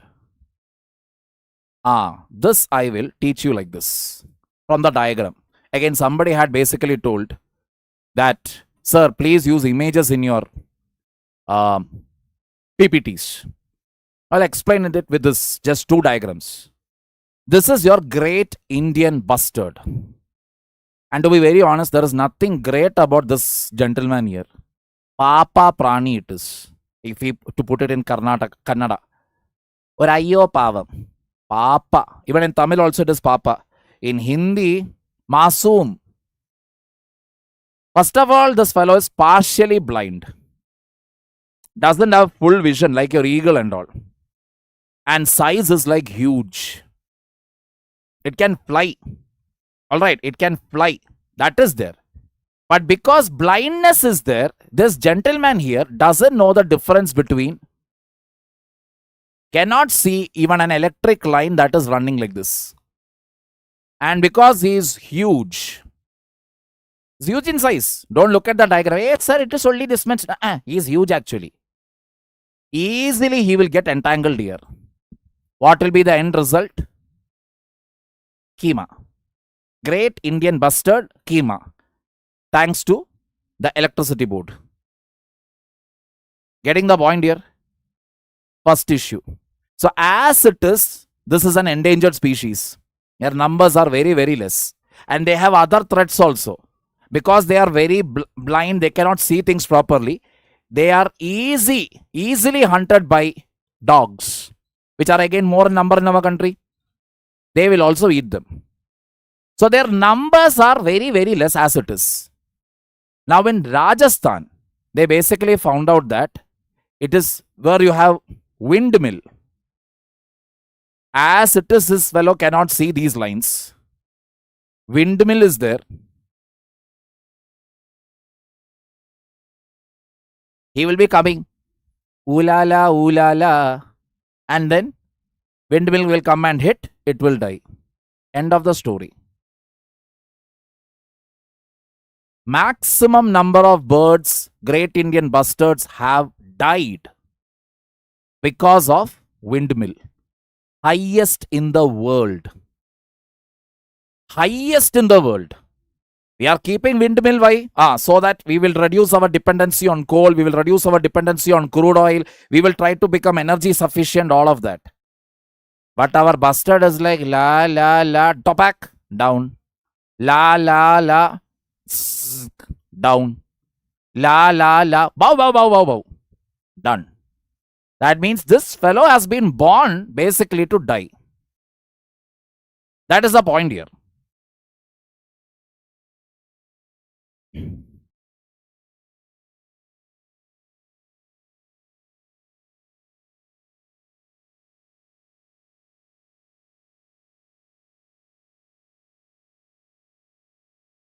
So, you have 2 flyways, Central Asian flyway, East Asian, Australasian flyway. What you see in green is the Central Asian flyway. East Asian, Australasian flyway is this. That means this is the path taken by the birds when winter season is there. coming from the north to the south. When it is summer, going back again. This is the pathway. Your Great Indian Bustard actually uses the Central Asian Flyway. All right. Now the data part. Wind capacity that we have been adding year on year, 3.5 gigawatt. Year on year growth in wind sector, 82% every year we are increasing. Total installed capacity, 51.3. Then, what is the bird mortality in Thar Desert? 4,464 birds per 1,000 square millimeter per year. Just 1,000 per year. Bird mortality, Thar, per turbine per month. 1.24 birds are dying per turbine. That is little more than 1, but less than 2. Bird mortality in Kutch and Davangere region. Davangere. Where is Davangere? Leona Muthum, class 3A 34. 916 Malayali. Alright. So the point here is we are trying to grow completely green. That is, we will try to do only renewable energy, this, that. Environmentally, what is happening? And don't be surprised here. In California, even more bigger crazy thing is happening. So California, you know, it has very vast desert region, okay? So what they decided to do was, they decided they will install solar power panels there because empty land is there everywhere. So they decided, okay, we will install solar power panels. Maximum sunlight. So they decided they'll put the panels in a circular manner so that east or west with the sun's movement, you can capture energy. But because the panels were kept in this format, complete, okay, you have kept it completely, circular you have kept. Heat was so high. Heat will get reflected, right?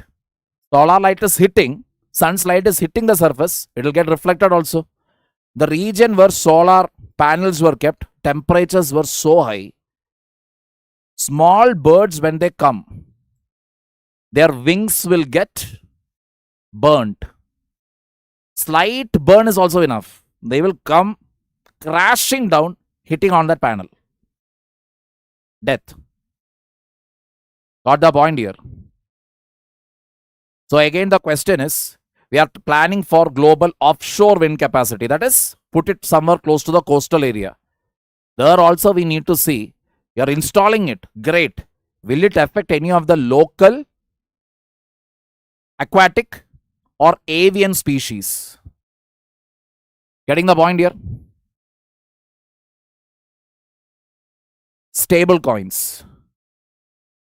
Stable coins are basically your cryptocurrency. It's like a cryptocurrency only, but there is a difference. Stable coins, as the word says, its value is determined based on an asset. Asset could be anything. It can be land, it can be a foreign currency, maybe gold, whatever. Value of stable coin is determined by an asset. It is linked to it. Could be dollar, it could be euro, maybe it could be Japanese yen, anything. Anything it can be. It is not like your Bitcoin. Bitcoin is not pegged. This stable coin's value being determined by an asset, in economic terms it is called pegging. Pegged means fixed.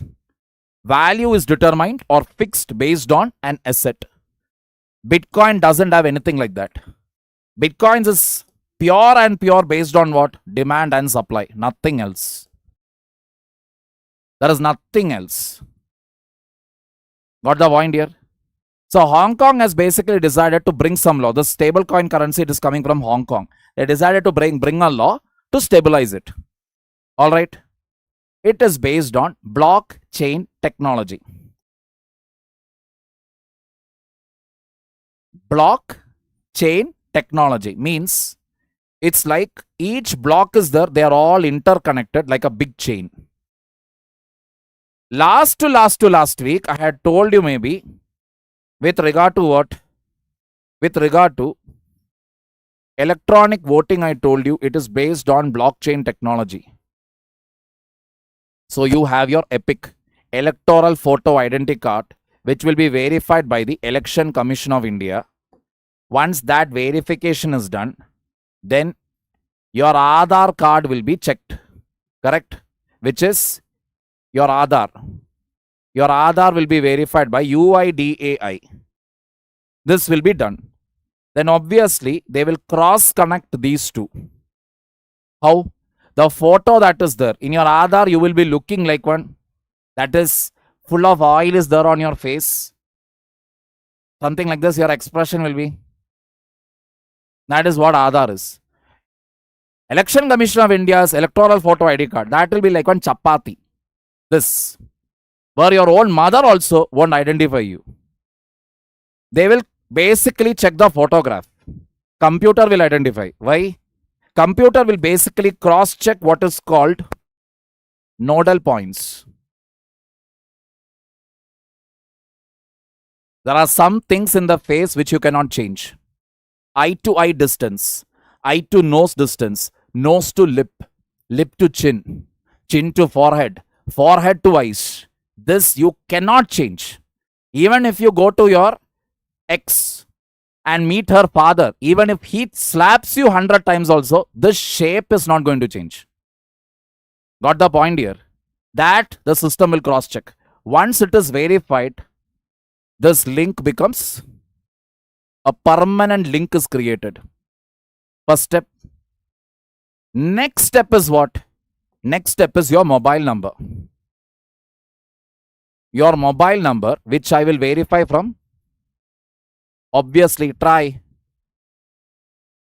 Again, Aadhaar is also there. Correct. Aadhaar is also linked to your mobile. So that link also I will check. So yes, OTP is coming. Now these three are verified.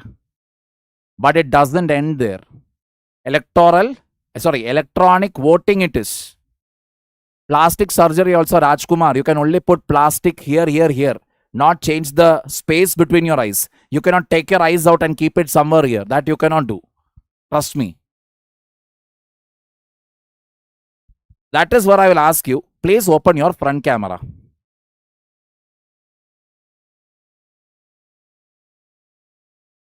Smartphone camera. Smartphone is there, camera is there. All this now gets verified because here itself my face, they verified that they cross verify here. Everything is linked. In other words, obviously. Not just Election Commission, Anshika.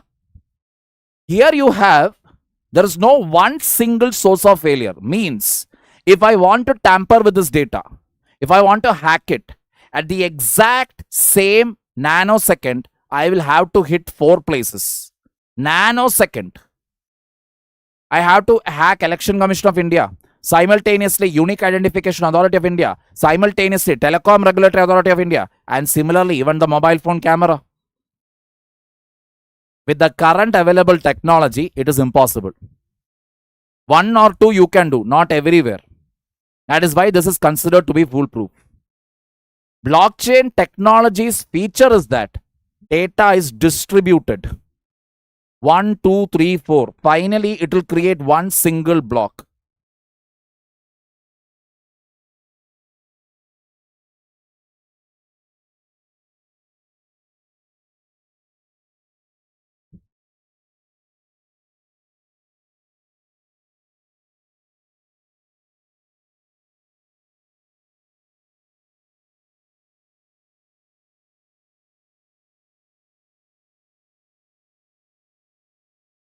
One single block will be there, where on it you will be having try, ECI, UIDAI, camera, end game. Got the point here? One single block. Nobody can touch it. Nobody can touch it. Because how are you going to hack 4 places at the same time? And this will happen either by 2029, some states at least where internet connectivity is very good, some constituencies where internet connectivity is good, on a trial basis this will happen. Because election results will come out in the same day. Easily. No need of sitting and counting the EVM machine, and no more claims of I have a bomb. I have a bomb evidence I have which will shake the foundation. 2024 election was rigged. Where is the evidence? Got the point here? Those days will be over. Electronic data will be available. Oh, take, go and verify. Nobody can enter it. Same principle, same concept. In what? Digital currency. Which digital currency? Central bank's digital currency. How does that work? How does that work? Central bank's digital currency. So, Rajiv is... Wait a minute. So, Rajiv wants to give me money. I will take... He will open his purse. He will take his money. He will give it to me. I'll take it from him. I'll put it in my purse. Same thing, but in digital. That is, Rajiv will have a digital wallet.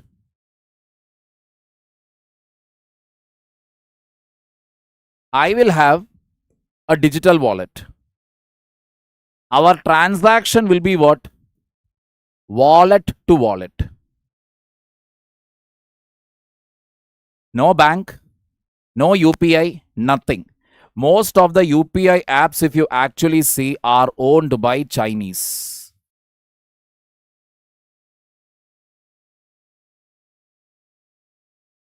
Most of the UPI apps are owned by the Chinese. I don't want them. I want them out of the equation. And this digital wallet, how is it verified? Simple. Rajiv will again give the same details. Phone number, Aadhaar card, PAN card, bank account. When he verifies everything, it will create one digital wallet for him. Same thing I will also have. And monitoring all the digital wallets, you will have only one individual there.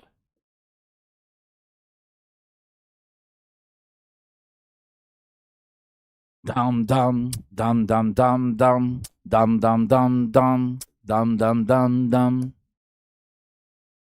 What did I tell you in electronic voting? No single person will control all the data. In electronic voting, we saw data is distributed. But in central bank digital currency, RBI will be standing and watching. That is, Rajiv gave 50 rupees to me. In that 50 rupees, 49 rupees was taken away by my wife because her money is her money and my money is her money. So, 49 rupees taken by my wife. With that 1 rupee, I am sitting there like this. RBI is able to see. Every last rupee will be kept a track of. Every last rupee. Already UPI transactions are monitored by the government. Entire UPI transactions. Best example, how the Karnataka government sent GST notice to vendors. How did the Karnataka government get to know that the vendors are making more than 40 lakhs, 20 lakhs or whatever? How did they get to know? The vendors didn't go and tell, hello, 40 lakhs. No, they will never say. Government is keeping a track. The same thing will happen with what? RBI now. RBI will pass the information to whom? Obviously to income tax. Obviously to GST. Over.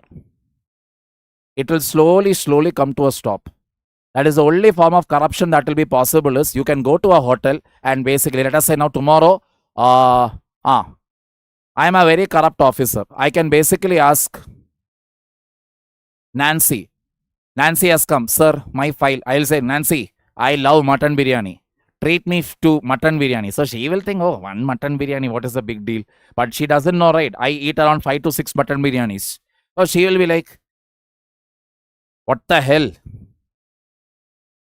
Only that thing you can do. Other than that, taking money, building asset, buying asset, game over.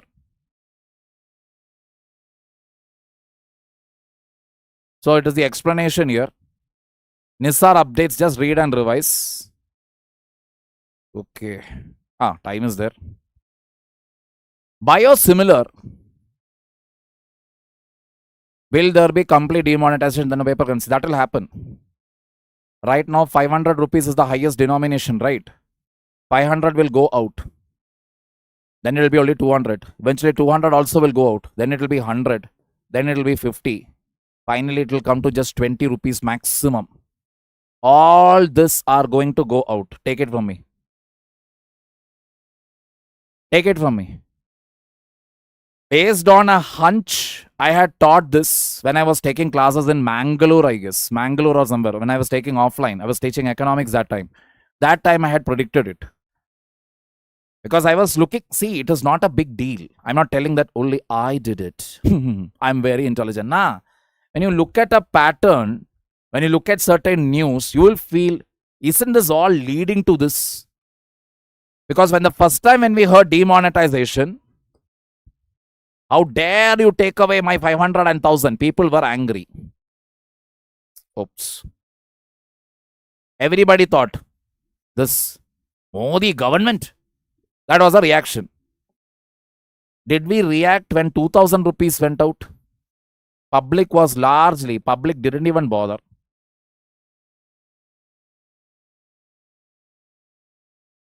Whole thing will come out.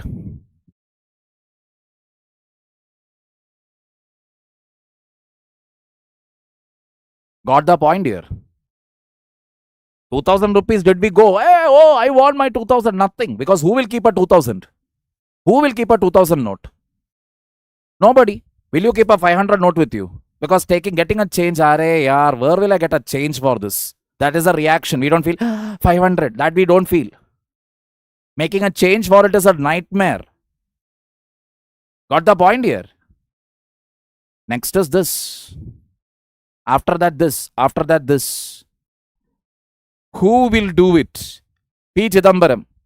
The poor lady who is selling tomato for 2 rupees 50 paise. How will she use digital? Does she know to use a POS machine? That is what our Chidambaram Saab told inside the parliament. Today, 86% of the transactions, Pani Puri, Bel Puri, chai, tea, coffee, anything you buy, everything is UPI. So today when I tell you that we will move into central bank digital currency, you will say, "Arey sir, what sir? It is not going to happen, sir. Kerala, sir, 100% literacy, sir." What is CBDC as an idea today? What we find, oh my God, CBDC, the same reaction people used to give for UPI before 2016. Before 2016, we used to give that reaction for this. This is the future. Endgame. All right. Biosimilar versus generics. First thing, small molecule drugs. Small molecule drugs simply means drugs which are very small. Very, very small. Easy to make. Not much of complications, etc. Low molecular weight they have. All right. They regulate biological processes by binding specific biological targets, typically chemically synthesized. They attach to your this thing, different parts of your body. Where you need the medicine. So it is calculated, the size is calculated as less than or equal to 1000 Daltons. Dalton is defined as 1/12 the mass of a carbon-12 atom, a unit used to express molecular weight. Okay. Disprin, molecular weight is 180 Daltons, most common pharmaceutical, something like your paracetamol, same thing. They are simple chemical structures with fixed forms during use, stable. It is usually orally bioavailable, easy to store and administer. That means break it, bring water, end game. Paracetamol, what you keep? Some people are there who will keep taking paracetamol every now and then. Headache, paracetamol. Fever, paracetamol. Cold, paracetamol. Breakup, 2-3 paracetamol. If you are in the habit of taking paracetamol for every now and then, don't worry, your kidneys are about to go kaput. Okay? Their production costs are very low. They are lower priced and generics after patents expire. Means what? Lower priced generics. Clear? Lower priced generics means generic medicine is something else. So any medicine that is manufactured, it will generally have what is called a patent on it. Patent means you cannot manufacture this drug in a small part or in its full form. You cannot do it till a certain time period. It could be 15 years, it could be 10 years, depends what type of drug it is and how many years you have applied. Generally for small molecular drugs, patent years are generally less, maybe 5 years or less than 10 it will be. Less than 10 years patent will be there. After this is over, Indian companies will come. This is manufactured by a foreign company after doing so much of research, development, etc. What the Indian company will do is, Indian company will wait, let the patent time period get over. Moment 10 years gets over, what they will do is they'll buy this drug. They'll do what is called as reverse engineering. They find out what are the chemical components, chemical properties, everything. And what they do later?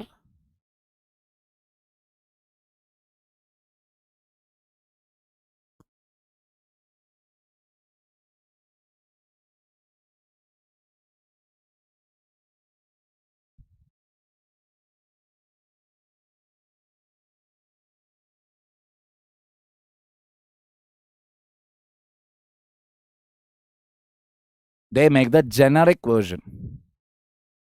That is called a generic medicine. It is very, very cheap. It is very, very cheap. Getting the point here? That is the idea. So if this is priced very high, this will be very cheap. That is a generic medicine. Then you have what is known as biologics. Large complex molecules produced by biological systems, often proteins like antibodies or hormones, molecular weight much higher than small molecules.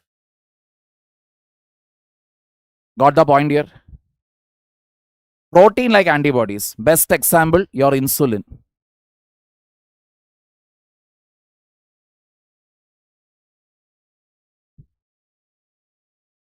They are typically injected due to poor oral bioavailability. You cannot actually take insulin like this. Insulin is injected. There's a more targeted action binding specifically to one protein. Insulin is basically taken to control what? The sugar levels. Complex to develop, requiring rigorous quality control and specialized manufacturing facilities. It is more expensive. All right. Generics versus biosimilars. Generics, I told you. What is biosimilar? They are copies of biologics. That means insulin is insulin is there.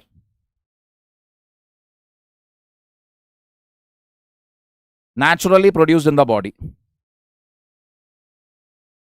Then there is insulin, which is injected. This is manufactured inside a laboratory. That is what you call a biosimilar. Getting the point here?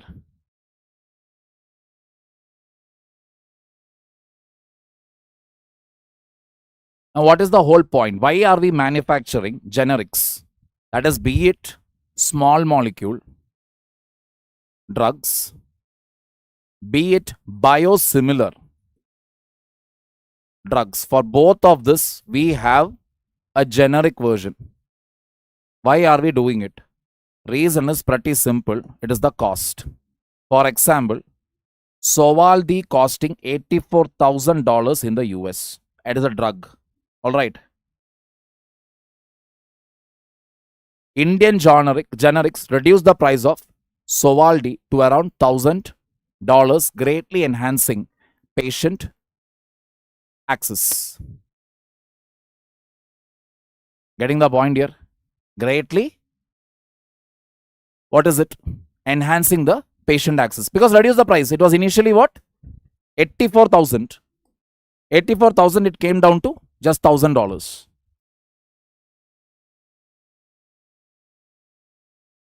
UK SETA, the relationship, I thought I will take it today. But what I will do is some more articles have to come. It is going on in news. So I will club everything. Even put the Trump tariffs impact on it. UK SETA, then USA also we are dealing with the trade. That I'll take it in the next class. Don't worry. All right. That I will take. I'll finish it off next week because it is still coming in the news. One day, one thing is coming. I will send the notes with you, but we will discuss it in detail in the next class because UK SETA talks about two things. I'll explain it in short here now because of time constraint. One is compulsory licensing. That is, if there is a medical emergency is there, you need to manufacture a drug which can save lives. Government of India can give direction to any company, any pharmaceutical company. Listen, I'm giving you compulsory license. Here, take it. Take this license, manufacture this drug so that we can save lives. What we did during COVID-19. That is the reason why we were able to manufacture it so fast. Number one. The second issue is to do with what is called as source code. Source code. This was mentioned when we were taking SETA. This requires a little more explanation. In one line, one word, if I tell it to you now, you won't understand. That I will take it up in the next class, definitely. Clear? Public administration now, my optional subject. Government agencies must coordinate to get rid of cities' garbage. Clearly highlighting that this is the Chief Minister of Delhi who is telling this. Poor coordination among departments. No cooperation. After cases of drinking water poisoning, standard operating procedure issued for Karnataka school headmasters. What does this mean? This simply means always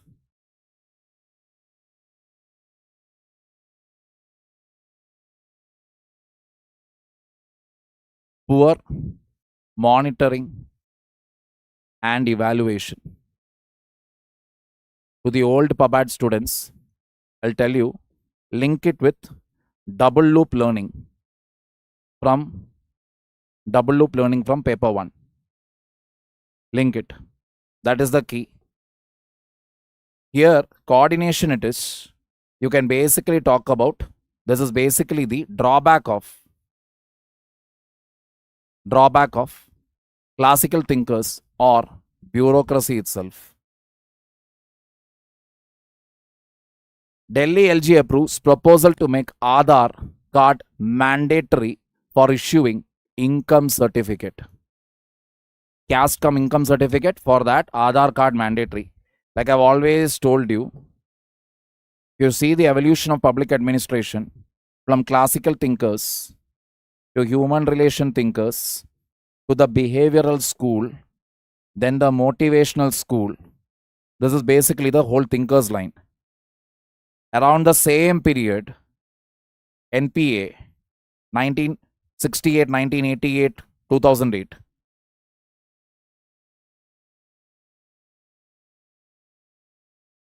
NPA 1, NPA 2, NPA 3. Around this time period only, NPM started. From 80s onwards. From 2000s onwards, basically what started? NPS started. New public management, new public service. Where are we standing today? Then we moved on to NPG, new public governance based on digital governance, etc. After that, from 2025, We have WhatsApp governance. That is where we are headed to. Social media governance also you can call it. Social media governance. But paper 1 theory is here in a nutshell. All right. UPSC plans to send recruitment alerts to institutions through email. That is to certain institutions now, educational institutions, college, etc. They have not specified whether they will send it to coaching academies or not. But most probably it is possible. That is why are they doing it? Because many people doesn't get to know which type of exams are there conducted by UPSC other than the civil services and NDA. So UPSC is collaborating. That means what? A constitutional body is ready to collaborate with other agencies, academies or government institutions or whatever.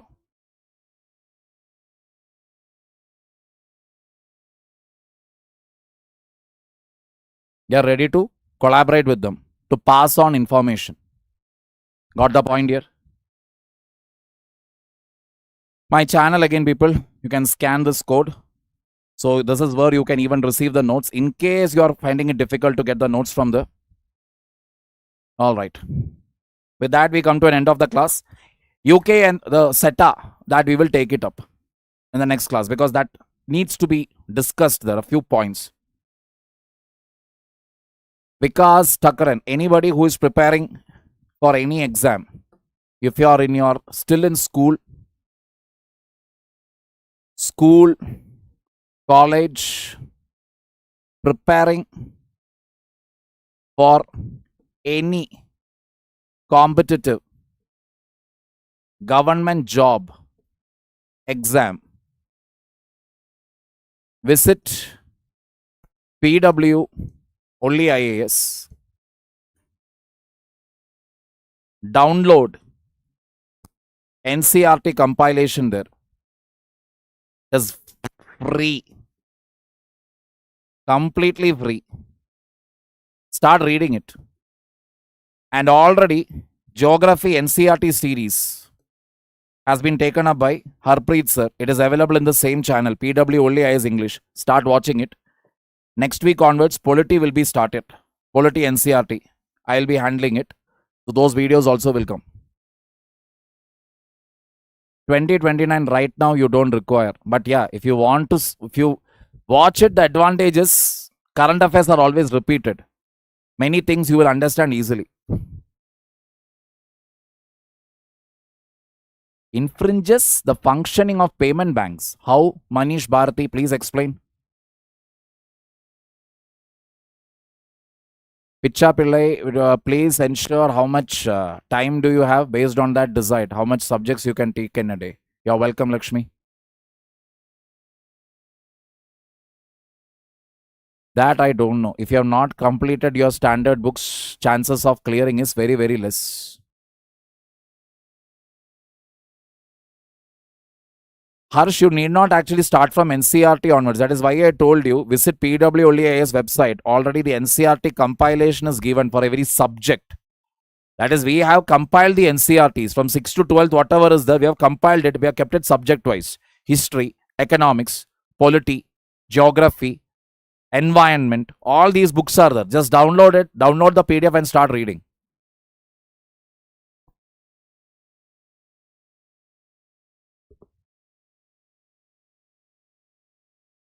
Economics optional would be good. As in, if you are interested in it, you can take it up.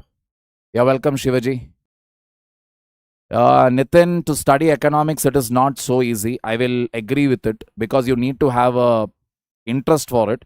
So what is important you can do is start with the basics.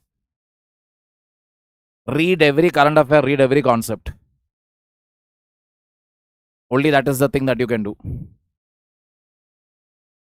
Good night, Nancy. All right, all right. Nothing will happen. It will all change. How can you remember critical words? Because I am constantly reading. That is the reason. Aspirant Shiva, if you are looking for mentoring or any details with regard to the courses, etc., please visit PWOnlyIAS website. Number is there.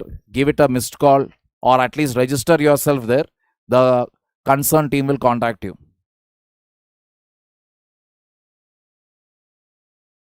Vikas Takran, like I told you, visit PWOnlyIAS website, download the NCRT compilation.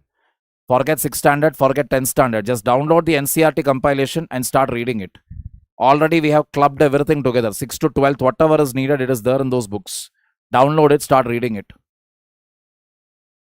UPSC will never give full marks, Ishika. Maximum you can expect is 50 to 60%. Exact place in Chandra layout that you're visiting. Even I have to see where that office is. PW, they have, I think in the PWOnlyIAS website, the address is there. Bangalore Academy, where it is clear address is there. How you keep motivate whole day? Because I love my job.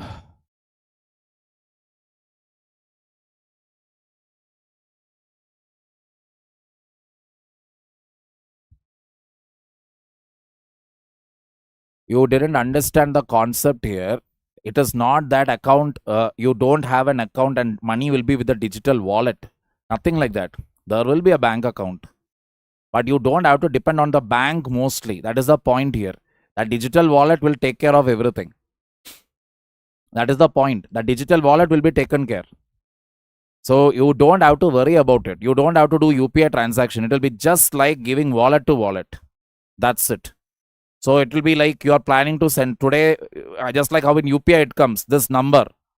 This number is not in your contact list. Do you still want to send money to this person? They will ask. Same way. This particular person wants to send you money. Do you want to receive it in your digital wallet? Yes. Money will come. Simple.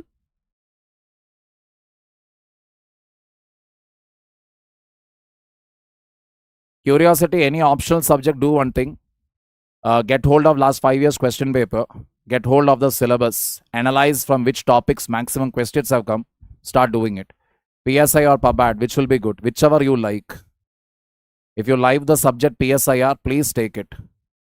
As simple as that, Nivedita. Next class, which time? YouTube, it is always the same time. Every Wednesday, 7 p.m.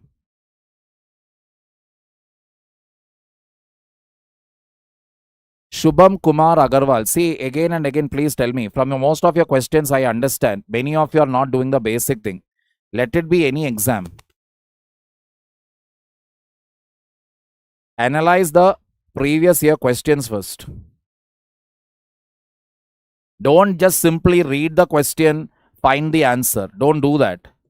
Instead, find from which areas maximum questions came, which area minimum questions came. That is what you mean by analyzing a PYQ. This job, if you do only, you will get to know, okay, from your general awareness section, how many questions came from NCRT, which is basically the static portion. How many questions came from current affairs, which is basically the dynamic area.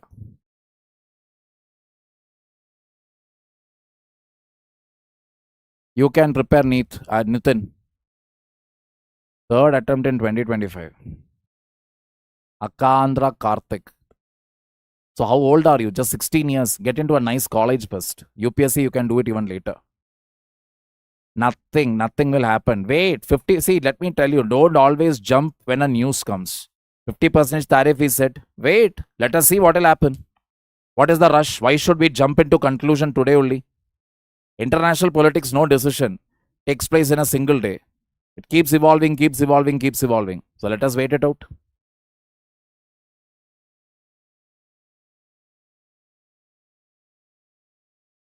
We will see that. See, changed syllabus only means medieval history is no more going to be that important, especially from the Delhi Sultanate or Mughal history. Because I saw the new textbook also.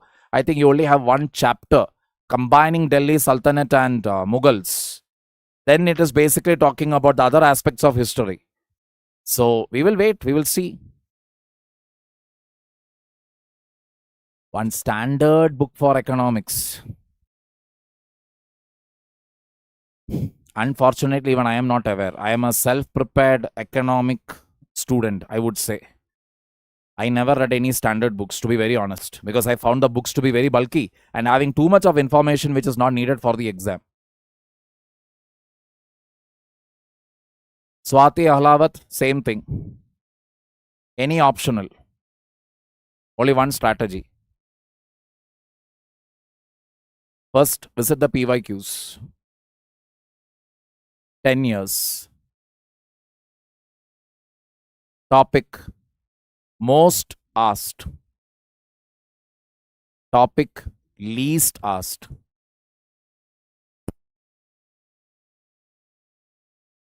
Find out from which book this is there. This mostly are most asked topics. Start studying them. Old pattern of studying in 12th, 10th, 12th school or college days is you study the whole syllabus. Then you will visit the question papers, correct? Don't do that. Do reverse engineering. Visit the question papers, find the most asked topic, find from which book it has been asked, read it multiple times, like that cover each topics. You follow the strategy, easily you will cover anywhere between 80 to 90% of the syllabus. Whichever optional it is, whichever subject it is.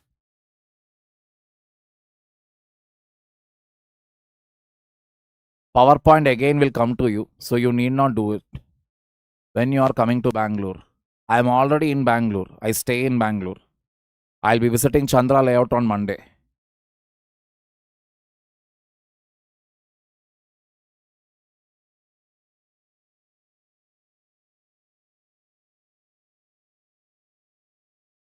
Yeah, thank you, thank you. Whosoever doubt is getting cleared, please exit if it is done.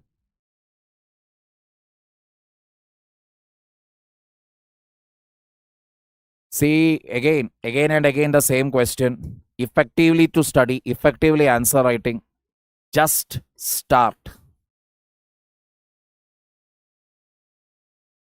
Just start. Because any question you can prepare. There are two ways to study any subject. What I call the husband and wife syndrome. How? H for how. Under W, what, why, when, where, which, who. You are able to answer all these questions under any topic. That means you have understood the topic. This is one way of studying. The other way of studying is what? Just like the UPSC syllabus. Polity, economy, social, history, geography, science and tech. That means under different angles, political angle, social angle, economic angle, geographic angle, you are analyzing it. I am not sure whether I'll be teaching there. Not sure. Niyati. Good. Banking exam, practice your maths and your English properly. Hindu will do. Hindu is sufficient. How do I crack NEET?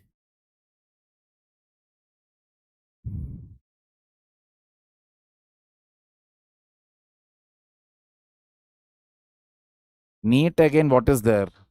Physics, chemistry, bio, 3 subjects. Sit and practice, same thing.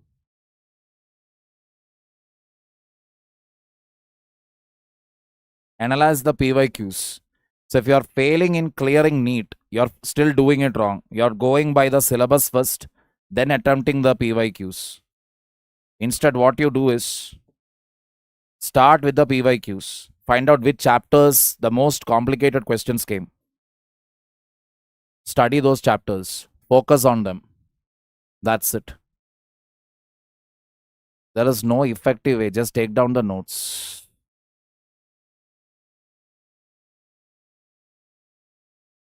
I don't know about that Shahzad Hussain. I am not aware of it.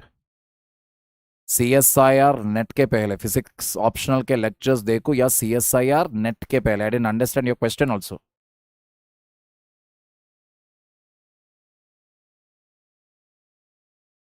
Bank exam, you will get it. It is not in the internet. If you check, you will get it. He is wonderful. Now it is all the same questions again and again. I'll call it a day, people. Take care. Have a good night.